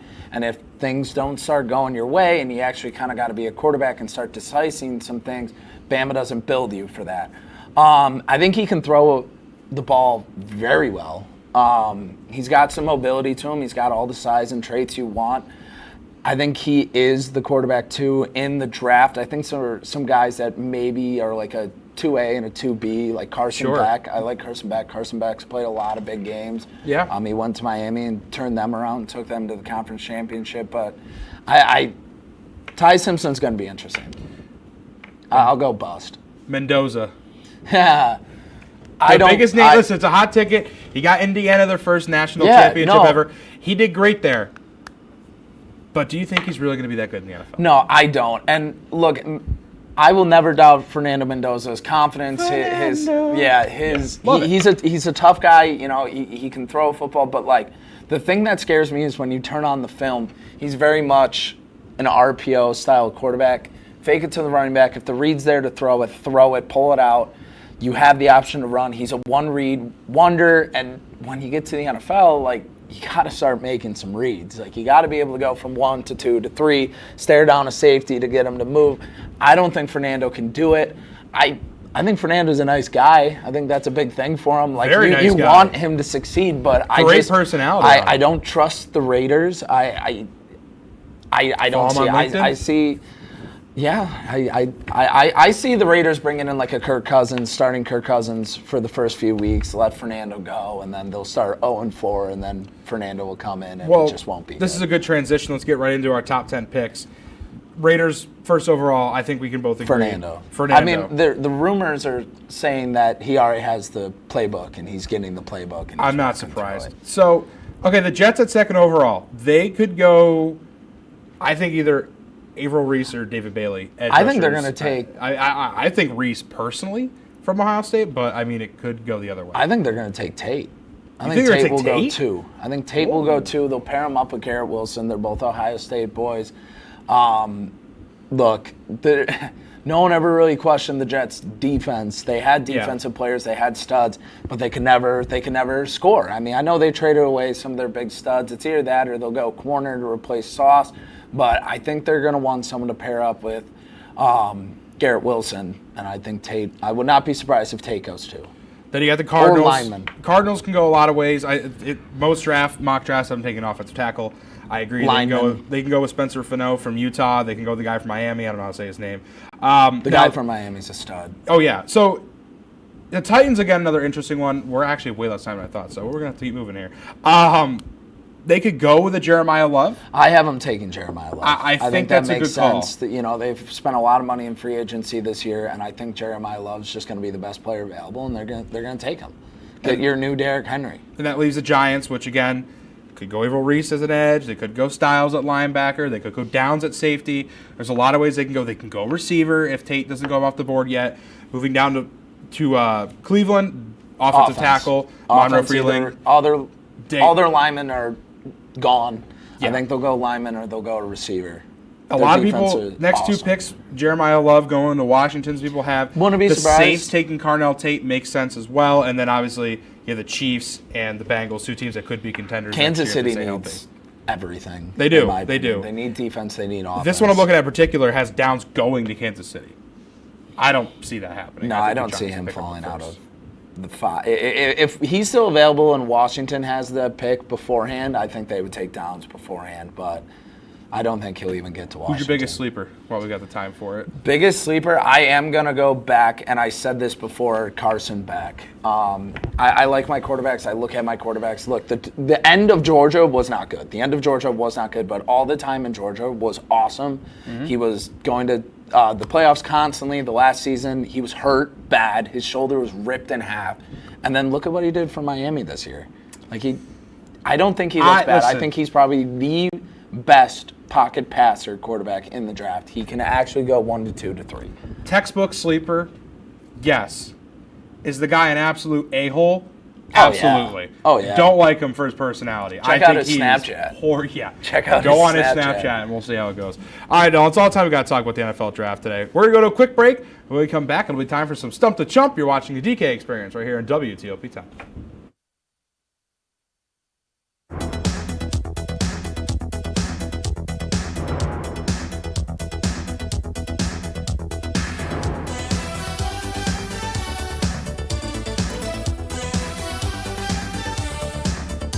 If only we had someone who could tell us what we should and shouldn't watch. Well, do we have a show for you? Who are you? What are you doing in my bag? On Be Kind and Rewind, we will go through and review all your favorite movie franchises. And tell you which ones you should and shouldn't watch from the perspective of normal movie fans. Well, be sure to check out Be Kind and Rewind on WTOP-10. Go home, that's 3 hours from now! Maybe that's the best thing you can do. But after he gets possessed, his show becomes a smash hit. Now he's got the greenest show on WTOP-10. A lot of green going on tonight. We'll be holding on forever. don't miss the limited run of Those great people being. If you like action, romance, sister. If you're watching this, and highbrow humor, surface is this. Floor. Minch did not legitimately put his head in the toilet. there's only one place to turn. No! Tune in to new episodes of Oh boy! only on WTOP.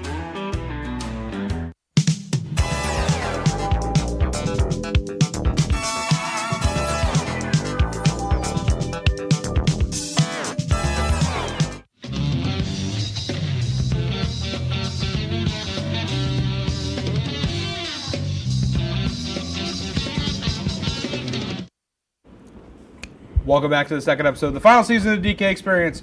Kane Gerard, Dylan Zielinski. I'm actually going to put this back down. We don't really need it yet. Bye. Hide it. No one knows what it is. No. All right, Dylan. Well, it is finally time for the return of Stump the Jump. For those at home who do not know what this is, me and Dylan add obscure sports to a wheel, which I might have just showed you, spin it each week, and then quiz each other on our sports. We both got some good sports last episode. Dylan, you're going to ask me about my sport first. Dog surfing. Yeah, so I will say that the questions aren't the best just because, like, there weren't It's a ton difficult of, one to like, look. There's not like rules leads and stuff for like this. that. So the first question I have is, what rules help keep the dogs safe in the surfing competitions? There weren't many rules. Rules that keep dogs don't think too safe? deep into it. Like a life jacket? That'd be one of them. Life jacket, lifeguard. Like, am I just going super basic, like life Yeah, jacket, like I lifeguard? said, don't think too deep into it. There weren't a lot of questions for this. Life jacket, lifeguard, and like basic safety, like I don't know, just like that kind of stuff, like floaties. Maybe. Yeah, I'll give it to you. It's dogs must wear life jackets, use stable boards, and compete only in safe wave conditions. So like I said, don't think that deep into it. Okay. So basic safety equipment. How do competitions endure fair judging in dog surfing? So what do One more they time? judge? What do the judges judge on? Well, assuming it's just surfing, probably how long you're on a wave, tricks, and if the dog craps itself on the board. Something of that nature. Okay. If the dog is nervous They or can not. they can be the judges of this. So judges score based on balance, so how well the dog balances himself. The wave length, so that how big the wave is. That's kind of what I said. Not how long the they're wave. on it. Like Well- how big the wave is and like how like impressive it is. And the confidence of the dog. It's pretty verbatim. The dog. No, can I crap know. That's itself. what I'm saying. Give it to him? Matt? All right. All right, I think so. I think that's a fair gimme. What rules prevent harm or stress to the dogs? Dude, I told you there weren't a lot of questions. Like, there's no rules to this. Like, so it was hard. What prevents stress? Yeah. To the And dog? harm. What helps prevent? Just I feel like I'm don't think just too hard. Are we gonna go with the same thing? Like a life jacket? They gotta be pat. They gotta bring No, their all right, owners all nearby. right. That makes So they can't be forced to surf. Well, yeah, no crap. And then they must get breaks and can be removed if, like... They freak out. Yes. So I won't give you that one, but you got 2 out of 3. Dude, it's hard. There's no rules to this. All right. Like, there are no... Like, I'll mine, take a 2 there's on that. rules. Like, this one, it Yeah. was just like... yeah, if the dog does good, he gets some points. Like, Okay. All right. Well, then. Okay. I got 3 for you. Okay. Where did bog snorkeling originate? You gave me a toughie at the end, so I'm giving you a toughie to start. Take a guess. Don't think too hard. It's I'm going to probably not go hard. Great Britain. You're close. I'll give you Am a I? second chance. You're in the area. It's not it, though. I'm terrible at geography. Well, kinda. Kinda. It's kinda. I don't know. Italy. Wales. Oh, well, okay. That's what I mean by all right, technically. all right, well. I won't give you that one. No, that's Okay. What's the main objective in bog snorkeling?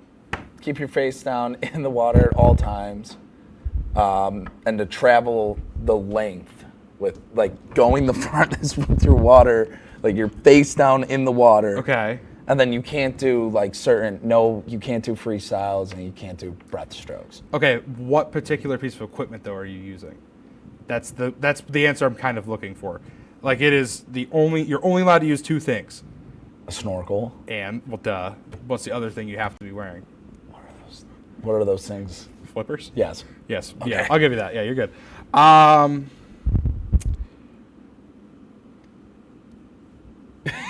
See, this one's a weird one too. Competitors in bog snorkeling are not allowed to use what while racing? And if you have no idea, I'll give you the ABCDs. They're not allowed. Goggles? Not allowed to use goggles. Okay, then I don't. Do you want ABCD? Yeah, I'll take the ABCD. Flippers, snorkel, goggles, their arms. Their arms. Yeah. That's correct. So what does that leave us? Are we tied? I think we're tied 2-2. Do you have a backup question for me?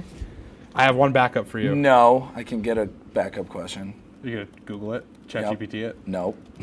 Google We Gemini? don't support AI. I do. I like AI. I completely do.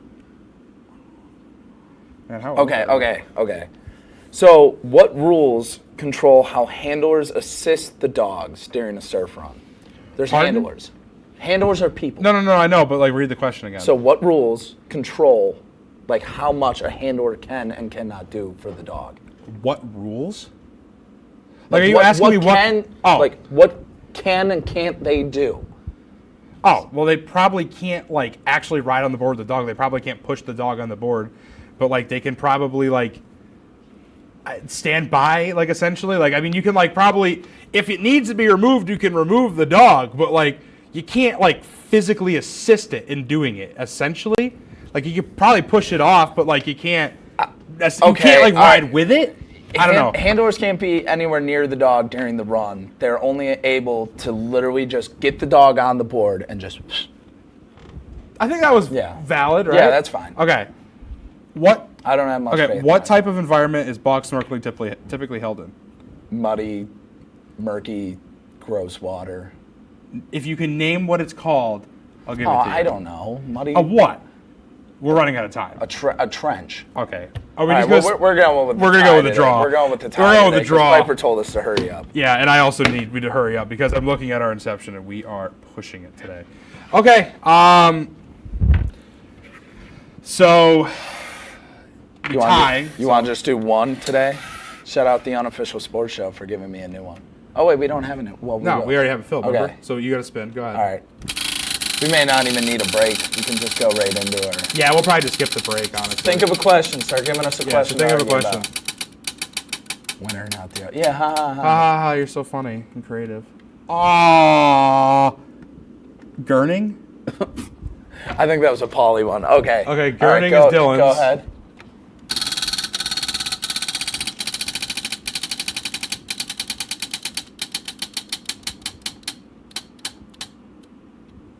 Extreme ironing? Okay. Gurning and extreme ironing. Gurning and extreme ironing, and I guess since we're skipping the break, we can actually add new ones. We can do the Run Nation Championship. Shout out the Unofficial Sports Show. I'm not going to give you too much, but if you know what it is, you know what it is. Do you guys have a question? Does Matt? No, we can't do TV and stuff like that because Kenny doesn't know TV and movies. No, do something that's not like... We can actually argue. Yeah. Like we can't... I keep getting these questions where I just keep losing because I have no idea what we're talking about. Yeah. Like we can't be doing Disney princesses. Like I'm not doing that. He can argue that. I can't. All right, I actually have no idea what sport I want to add, so let me see. What are you thinking? You got anything in the control room? Oh, Gurning was the other one. Gilly, I see you sitting back there. Think you it's got something. anything? We're something we can argue here. about. It's not too hard. Just make Kenny. Okay, I think we kind of did something like that, but we could do late. Okay, best. Oh, I could add that. We haven't done soapbox racing yet, have we? What was that? I have no idea. That was really weird. I see Gilly laughing. Have we not? They probably hit scream on there because they think they're funny. We could probably. Have we done soapbox racing yet? You know what that is? No. The Red Bull cars. Oh, we're doing that. Best time Piper got pulled over. Or I don't know. That might take too long to think about. Have we had the argument of best sport? Best overall sport. Yeah, but you know we're both going to say football. I can argue something else probably. Besides football, what's the best sport? We can do that. Okay. Okay. They're added. Welcome back from the break. Besides football, what's the best sport? Besides football, what's the best sport? Okay. I got it. I got mine. Well, go ahead. I got mine. If you've got it. So, box lacrosse. In the box, I shout out the Bandits. I love going to a box lacrosse game. It's physical. It's dominant. Like, those guys are going out there. They're dropping a ton of points. It's interesting. It's fun to watch. The environment is awesome, especially in the pro league. Like, they're keeping music playing. They're keeping you entertained. Those guys are out there. They're playing. I still cannot believe how hard those guys get hit and just pretty much land with barely any padding on pretty much carpet. It's a fast. It's everything that I almost love about football. It's fast. It's physical. It's dominant. It's exciting. Yeah. Okay. I'm going to take an easy one. It's a sport that I've really started to enjoy, and I'm going to go with hockey. It has just been, it's a great sport. Dylan hates it. There's not many sports where, Dylan, let me talk. I let you talk without interrupting. Let me talk. Anyway, as I was saying before I was rudely interrupted, I'm about to hockey fight him right now. There's not a lot of sports that you can play where you can just run up and punch some dude legally and get away with it. Can you do that in football? No. Basketball? No. Baseball? Not really. You can fight in lacrosse. You can fight in box lacrosse. I'm sure you can fight in box lacrosse, but you're playing lacrosse. You're not on ice. Yeah, but it's less padding. So you're actually swinging. Who cares? Get out of my ear. What do you mean, who cares? Who cares? Hockey You is actually superior can to land a box punch. lacrosse. You're skating. Okay. Okay, continue your hockey argument. We're not talking about fighting. Continue your hockey argument. Now we are talking about fighting. Because, box lacrosse, you're on sneakers on grass or turf or whatever, right? What does that have to do with fighting? If you listen, you learn. Hear me out. If me and you fist fought right now, better chance than if me and you put on skates and started fighting. Nah. Do you know how funny that would be if me and you put on ice skates and started trying to fist fight each other? Hilarious. Way better. It brings the U.S.-Canadian rivalry so much better. I don't know, dude. Screw Canada. We own them. TK. We own you. Anyway, yeah, hockey, dude. I love it. And I got so much bias from calling the games. I hated it. I used to hate it. I love it now. See, this is my argument because like they are so close. Like they literally play in the same. No. They literally play in the same arena. And here's my argument to it. You have pretty much the same amount of action, and it's fast. It's like I said, physical. The action's there. No. Final score of a hockey game on average is probably what? Maybe 3-2. Final score of a box lacrosse game, dude, you're talking like. You know what? For all you in the control room, name 3 box lacrosse teams right now. Bet none of you can. Name Buffalo Bandits. Wait, hold on. Oh, Buffalo Bandits. Hold on. I'm not listening to this kid by IFB. I said the whole control room. Go ahead. Buffalo Bandits. Rochester Nighthawks. Saskatchewan. Saskatchewan, nothing, because you don't know. Because the sport sucks. It doesn't. Sucks. It doesn't. No one likes lacrosse. He could go. I could do field lacrosse. No, lacrosse is not such. Like, so my major argument with it is, right, we're pretty much almost talking about the same sport. But you get the same, it's pretty much the same amount of time, same amount of action. That's the correct graphic. But the scoring's higher, it's faster, it's more fun. It is not faster. It is not faster. It is not faster. Gilly, I don't give. I don't give a hoot what Gilly's got to say. What does the lacrosse player think? Gilly don't know it from a hole in the ground. I don't want to hear what Gilly's got to say. Gilly, is the lacrosse player I don't care what you've got to say. You with me? I don't. Matt's nodding. Care less. It's more fun to watch. It's more fun to watch. He played lacrosse. Well, yeah, but not like That's a cop out it. But Gilly goes, I never played lacrosse. I'm not talking to you, Gilly, because guess what? We're talking irrelevant. Oh, irrelevant. Oh, Gilly, you're not Chud. irrelevant. Chud. He's not a chud. Chud. He's not a. You know what Mount Chud VSA had? You got 20 seconds. New King. Another win. Another win. Another win. Another win. All right. Box lacrosse. Well, hey, we'll see who gets arrested at the end of the semester, huh? Hey, no. Most undeserved. Whatever, Chris. You're a hockey nerd. Let's do it. We'll see you later. Hockey Good night. Nerd. Good night. Nerd.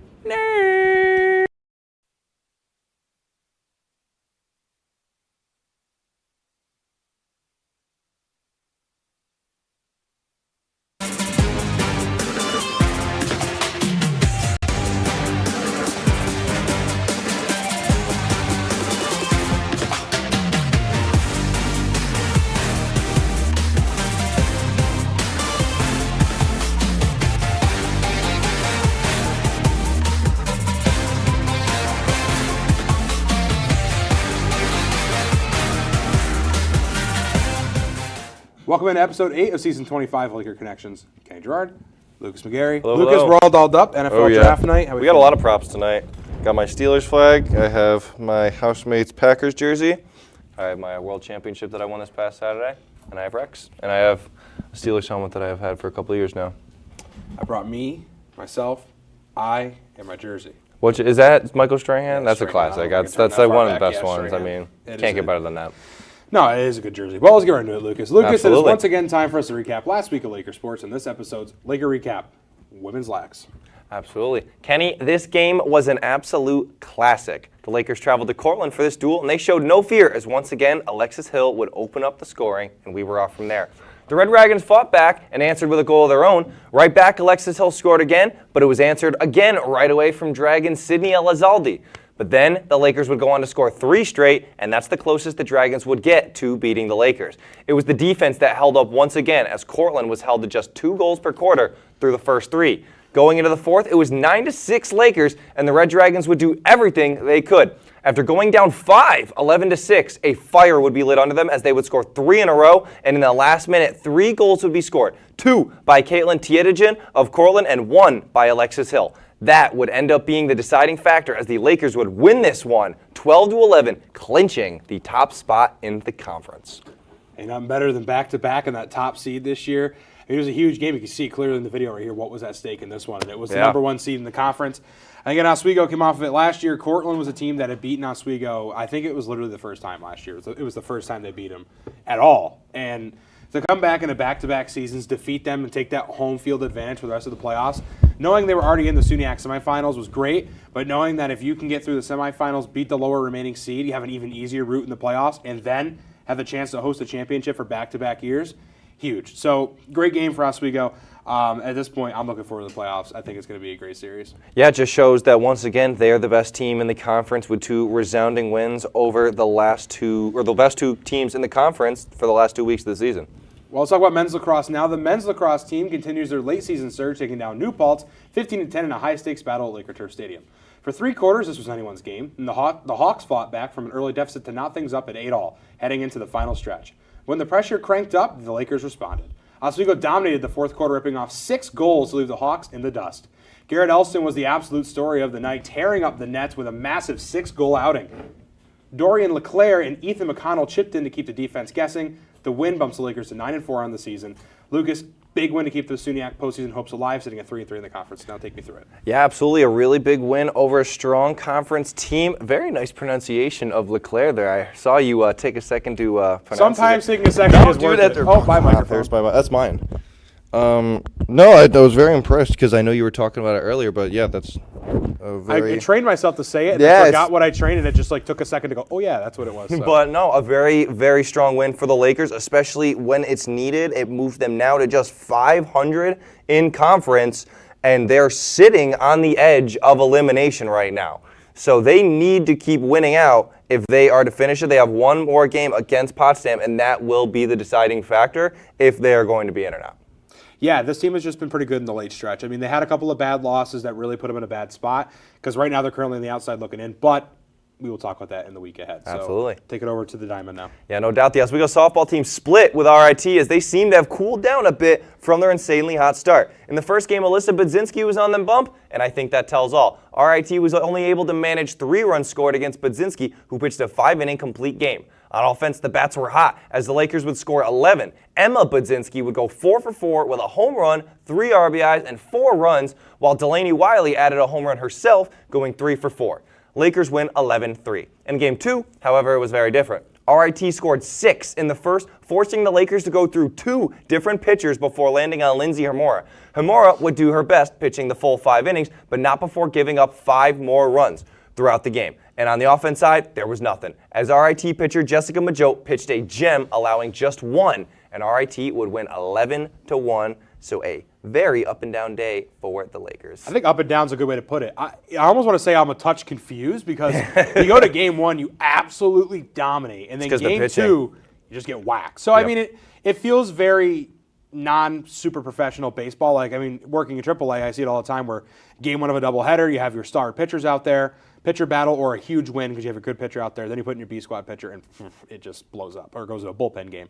So I don't know. I mean, they are cooling down, but they're still good. They're still in the playoff hunt. Nothing is set for softball. I checked earlier, so everybody is still could be in, could be out. Plenty of games left to be played, but it'll be interesting to see how the season shapes up. Yeah, no doubt about it. The softball team is still looking strong, but I think you need a second pitcher behind Budzinski because after her, they really don't have a strong second option.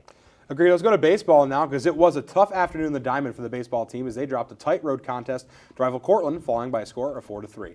The Lakers came out swinging and jumping ahead early with some clutch hits, but the Red Dragons managed to scrape together the deciding run later in the inning to take the win. Despite the loss, Oswego showed serious grit coming off a dominant weekend sweep of Fredonia, where the pitching staff hosted back-to-back shutouts. Pitcher Jonah Rivera has been a bright spot on the mound lately, while Daniel Winchester continues to be a force at the plate, driving the offense with consistent power. Lucas, tough loss to the best of the best, but they are already locked in at the 2 seed. What can they take from this one? I think you just got to move past it. Cortland's the best for a reason, and unfortunately, they're going to stay the best. And going into the playoffs, you got to have the mind of a goldfish. I mean, they're only the best if they win the SUNY.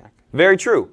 But as of right now, that's where they're looking at. So you got to have a mind of a goldfish. You got to move on and move into playoff mind because they have shown the ability to beat the best teams. They've already beaten Cortland this year earlier, which was a shocker. as we saw. It was a very, very big game, which shows that they have the ability. Sometimes they don't show that ability at all throughout the season, and this time they did, which I think is the biggest shown of momentum that they can have, and that is a huge, huge factor. But again, like this, in a game like this, you got to have a mind of a goldfish. We'll see what they do with it. We're going to go to a quick break. When we come back, it'll be time to look ahead on the week ahead. You're watching Laker Connections right here on WTOP-10.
If you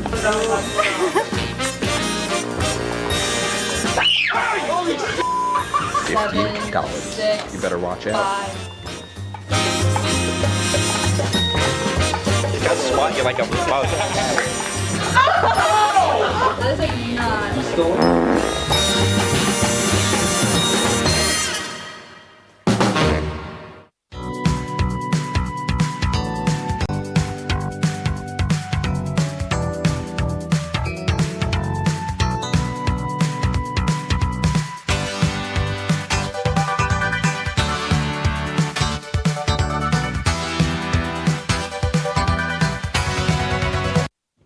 Welcome back into episode 8 of season 25 of Laker Connections, your only place for all things Laker sports.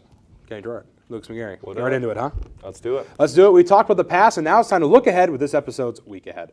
Lucas, let's see what's coming up this week in Laker sports. Start us off, women's lacrosse. Well, after 2 standout wins to end the season against New Paltz and Cortland, the Lakers for the second time in a row are perfect in conference, claiming the top seed. Now, they play the waiting game as the 1 seed grants them a first round bye on Saturday. New Paltz will host Buffalo State and Oneonta will host Fredonia to decide the Final Four. The Lakers will host the lowest of the seeds on Wednesday, April 29th. The Lakers have all the momentum in the world right now, finishing the season on a 10-game win streak and beating the next 2 top teams in the conference in their last 2. That's thanks to a slew of players, most notable Alexis Hill, currently 3rd in the SUNYAC in points and goals, 82 and 60 respectively. Behind her is the dual scoring threat of Aubrey Green and Cassidy Croce, who have a combined 75 goals on the season. And on top of that, their defense allows less than 6 goals per game. Whoever draws the Lakers on Wednesday is in for a very rough showdown. Yeah, and I mean, we talked about it early on in the show this season, and it was about, we were a little nervous because they lost a couple of those preseason games to teams like Clarkson and stuff, but man, it just didn't matter. They got the conference play, and they absolutely rolled. They won their last preseason game, and they won the next 9, and all of them in conference. That's a 10-game win streak going out the season. Great start. I mean, what that puts them at, they started at 2-4. Yeah. So they started at 2-4, ended up at 12-4. Ridiculous. Really good, strong ending to the season. And again, I think you said it best. Whoever draws them for their second round game in the semifinals, tough team to play, but I think we're set up for another good showdown in the conference finals. I'm going to go with Oswego Cortland, I think. Yeah, very exciting, and we will be able to host pending an Oswego win in that second round. That'll be a championship game right here in Oswego once again. Take care of business. Absolutely. Let's go to the men's lacrosse team now. The regular season comes down to this. After a thrilling win under the lights on Wednesday, the men's lacrosse team hits the road for the finale against Potsdam this Saturday. The Lakers are riding high with a 9-4 record, but they need a win against the Bears to make the dance.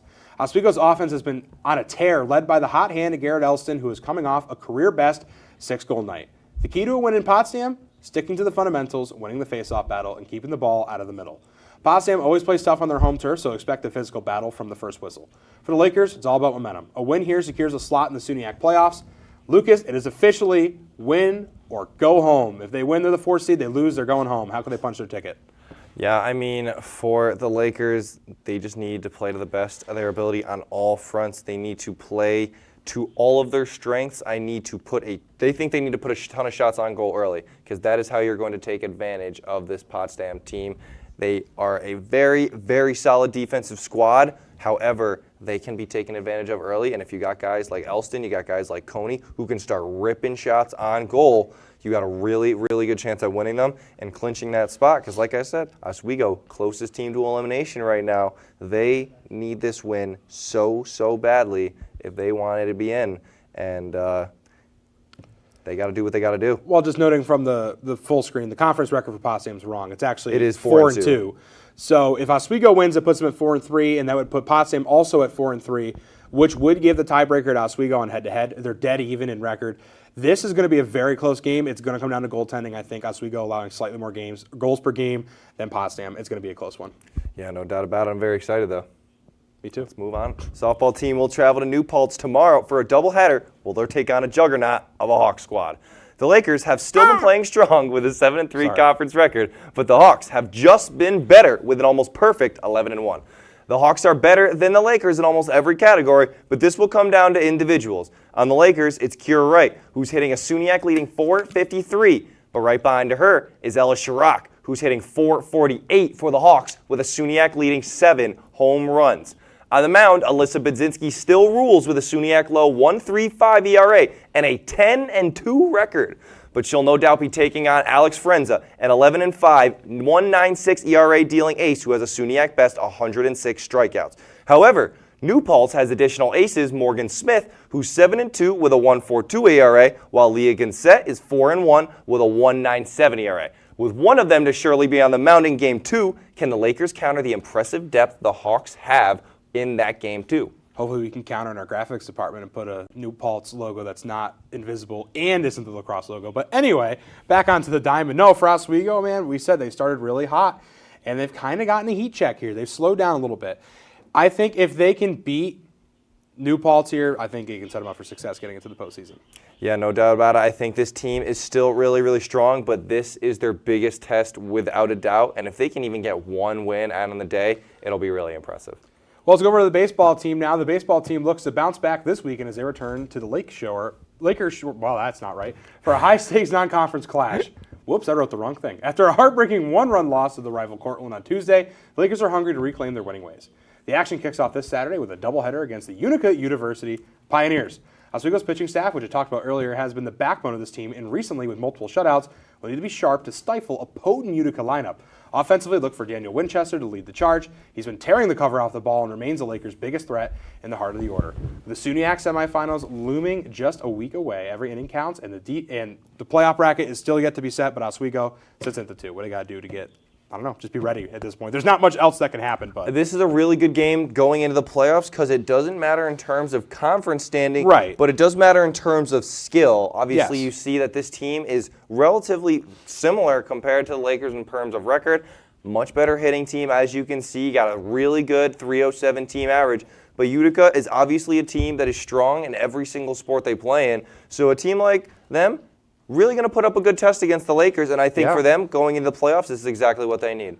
Just two teams trying to refine before they get to the postseason. No doubt about it. Again, they already beat Cortland once. They look good. We'll see what they can do. But we're going to go to a quick break. When we come back, we'll be looking at the NFL draft. You're watching Laker Connections right here on WTOP-10.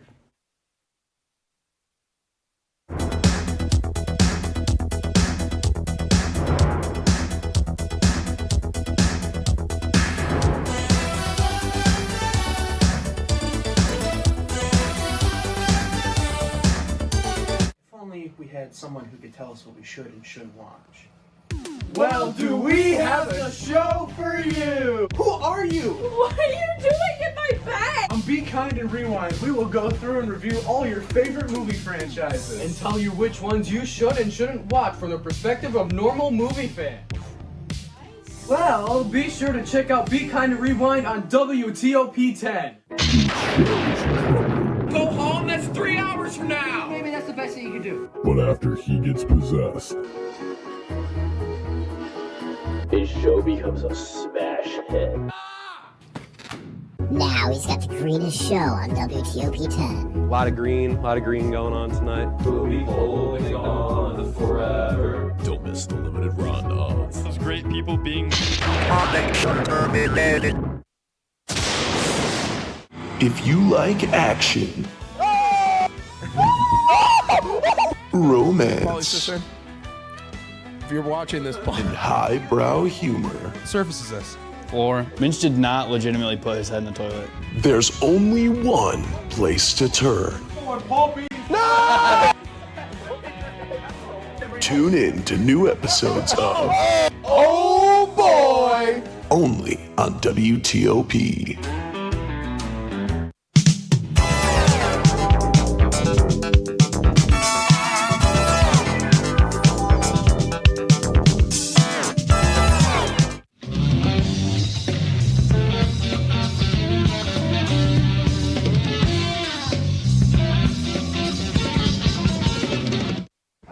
Welcome back into episode 8 of season 25 of Laker Connections.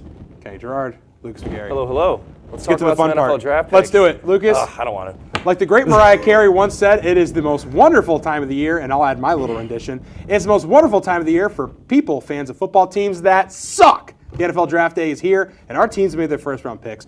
Let's break down our team's choices and chat about what surprised us as well at the end. Lucas, let's start off with the New York Football Giants' 5th overall pick. Arvell Reese. I am happy. That's a good pick. I think it was a phenomenal pick. I'm not upset about it. Again, if he was on the board, you take him. He was is the best in his position, the best linebacker in the draft out of Ohio State. I mean, he had a 92 PPF grade, so I mean, or Position PFF rank grade. 1, overall rank 1. I mean, he's top of his class. He comes out of Ohio State. Their linebacker U, their defense U. Any guy that comes move your flag out of the way. I'm hearing a lot of rubbish. Sorry, my bad. No, you're good. Anybody that comes out of Ohio State on defense is a solid pick. So for the Giants, good for them, and it should definitely work out. I think he's going to get some playing time right off the bat. Now, that Next was the pick. fun one. Let's go into the one that really peed me off bad. Was it Caleb Downs? No, you're it was funny, not. right? Oh, you know it you're was funny. not. Sorry, you're really funny. You're really funny, yes, I put Lucas. it No, in it's the graphics. Malagoa, Sorry, Francis Malagoa. I should from have Miami. known. I put it in the who graphics. Had I a know. hurt back I know. all season long, and again, now this is like. We had Harbaugh, so I expected better, and it feels like a Harbaugh pick. I watched the Ravens draft, but we need offensive line. Sure, Malagoa is not a bad choice, but and his brother's on the Jets apparently. I didn't know that. I just heard that in my earpiece. But when Caleb Downs is on the board, you don't do that. You just don't do why would you pat? And then of all teams. Oh, I want to curse so bad. The Cowboys come up behind them. Of course, they're like, of course we're they going to did. take Caleb Downs. Of And course Jerry they Jones gets his dirty little fingers in it every time. Yes, he did. No, it was a punch in the face to take Malagoa over Downs. Again, I think Malagoa is going to be good. I think he's a good pick overall. But it's just the fact that Downs was there, and I'm even more salty that Downs is a Cowboy now. It was like I got slapped in the face, and then just with the Cowboys. I was like, man, that upset me. And if we could have had Reese and Downs. Are you kidding? That is such a good deal. I get that we just drafted someone on defense, and we do need an offensive lineman, but there are linemen later in the draft that I think could be just as good, but especially you're rolling the dice on a guy like this, personally. I don't like the It's pick, too but early. It's not horrible. It's probably too early, if you're asking me. It is, and we do this every year. I was upset this time last year about Jackson Dart, and that turned out horribly. So, go ahead. We'll move Speaking on of to being upset. for the Steelers pick. I mean, I'm not necessarily upset, but Max Iheanacho from Arizona State, it's just another boring pick for the Steelers like they always do. Back? No, I did not want Carson Beck, so I'm honestly happy that we didn't get him. But no, he's a great dude. He's a great pick. He's probably going to be a Broderick Jones 2.0, which is kind of what I'm worried about happening. He's got a lot of potential, but he's got a low ceiling, which is what I'm worried about. He's our high floor, low ceiling, and I'm hoping that maybe he can pan out and protect whoever is at quarterback, because right now we don't have one.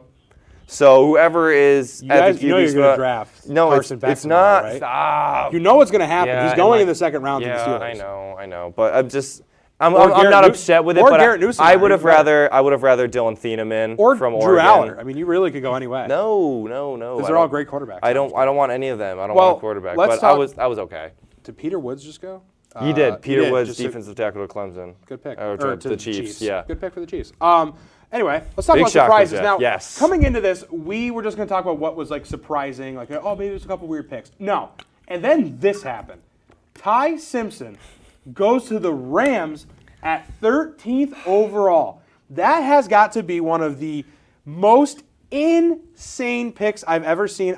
If they're in win now, so why I understand Stafford's old and he's on his way out, but my God. It doesn't matter, though. That's it early. doesn't matter. And I don't think you take Ty Simpson in the first round or the second round. He's available in the third round. I mean, Easily. if we're being totally honest, I don't really think he's anything. Have we not learned about Alabama quarterbacks? Yeah, right. They don't work. Tua Tagovailoa, They don't pan Mac out. Jones, Jalen Hurts, who people think is good. Newsflash, Jalen Hurts sucks. His team is good. So, And it's also, not the Alabama quarterback. They don't pan out. No. And Ty to take Simpson. him at 13 when you got so many other needs as the Rams, and like you said, they're in win now, if I'm a Rams fan, I'm very mad. I'm upset. I'm very mad with that pick. And Sean McVay is an absolute genius, and I think he could make it work. But my God, taking Ty Simpson is why? Why not wait? Take someone better. And the other thing that surprised me was the Chiefs trading up to 6, taking Mansour Delane.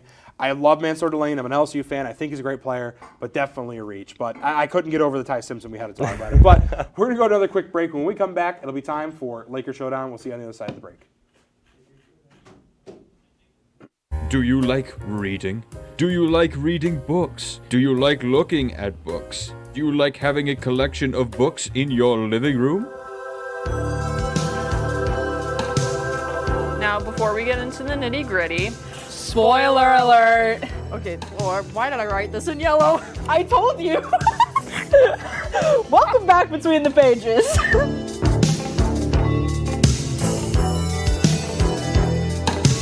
Good evening and welcome to Jeopardy! I am your host, Joe. Hello, Simon. Joe is at this place. And I'm very concerned to see what Piper's answer is here. Sorry, it's a 98-page rule book. You guys are stumped still? Joe, I'm going to sound like a little snob here. It was not founded by Ray Kroc.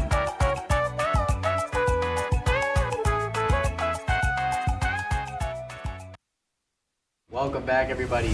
Season 2 of Oswego Lazo.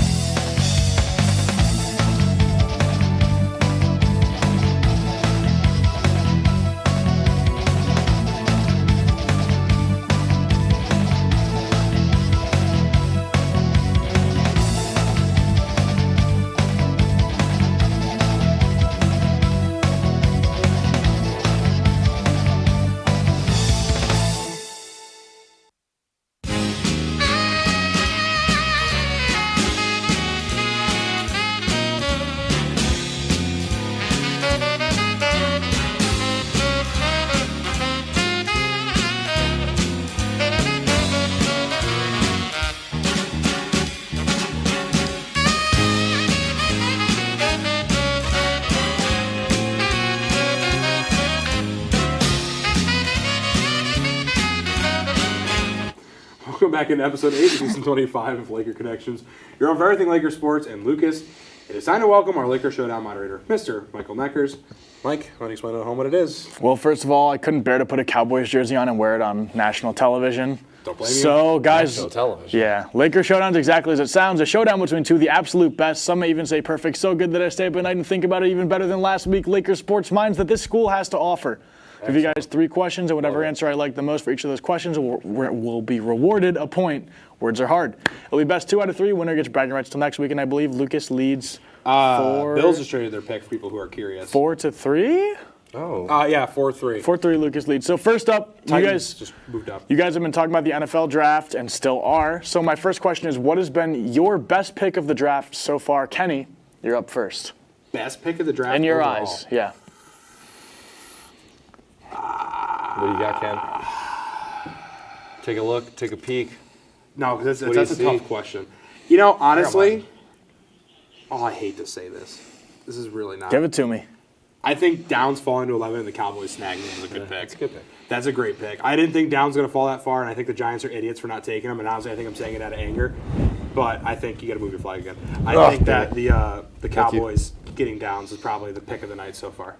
I'm going to be crazy, and it might be totally wrong, but Fernando Mendoza to the Raiders could be one of the greatest things that ever happened to that organization. That guy's a winner, and I think he's going to make it work, and we're going to see.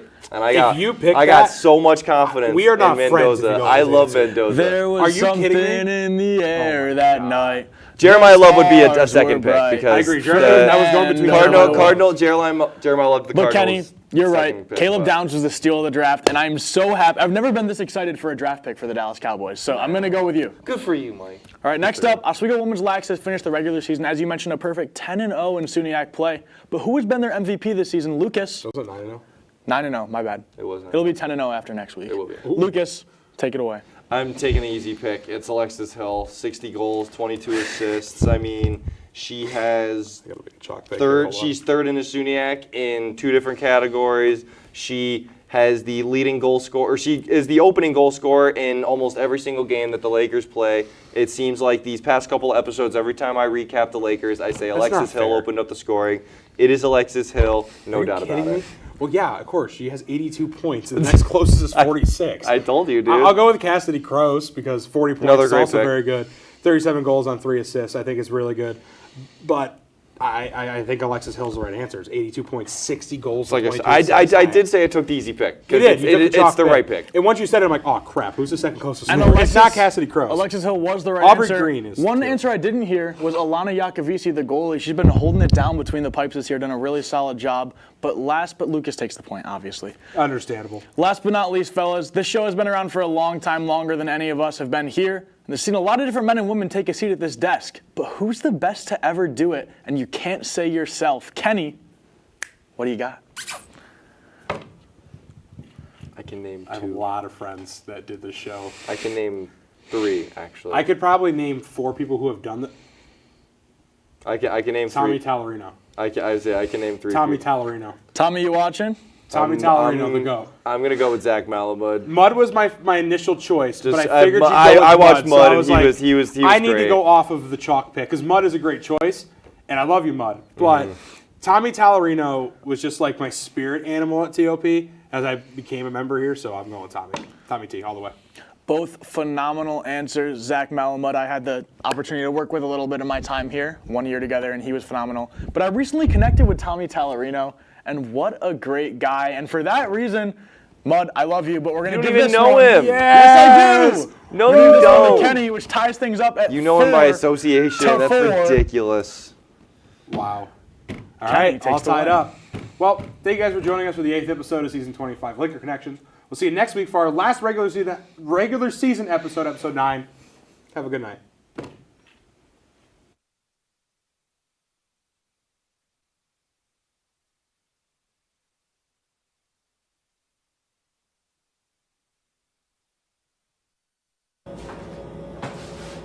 Cooked.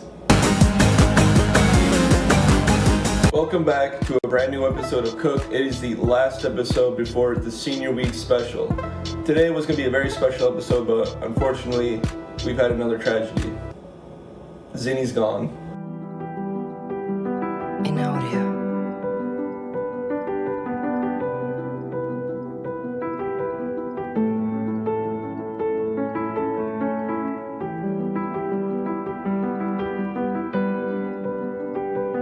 The first show Zinni will be on is Cooked. We gotta do that. There's a girl outside our house. A little bit of a disappointment,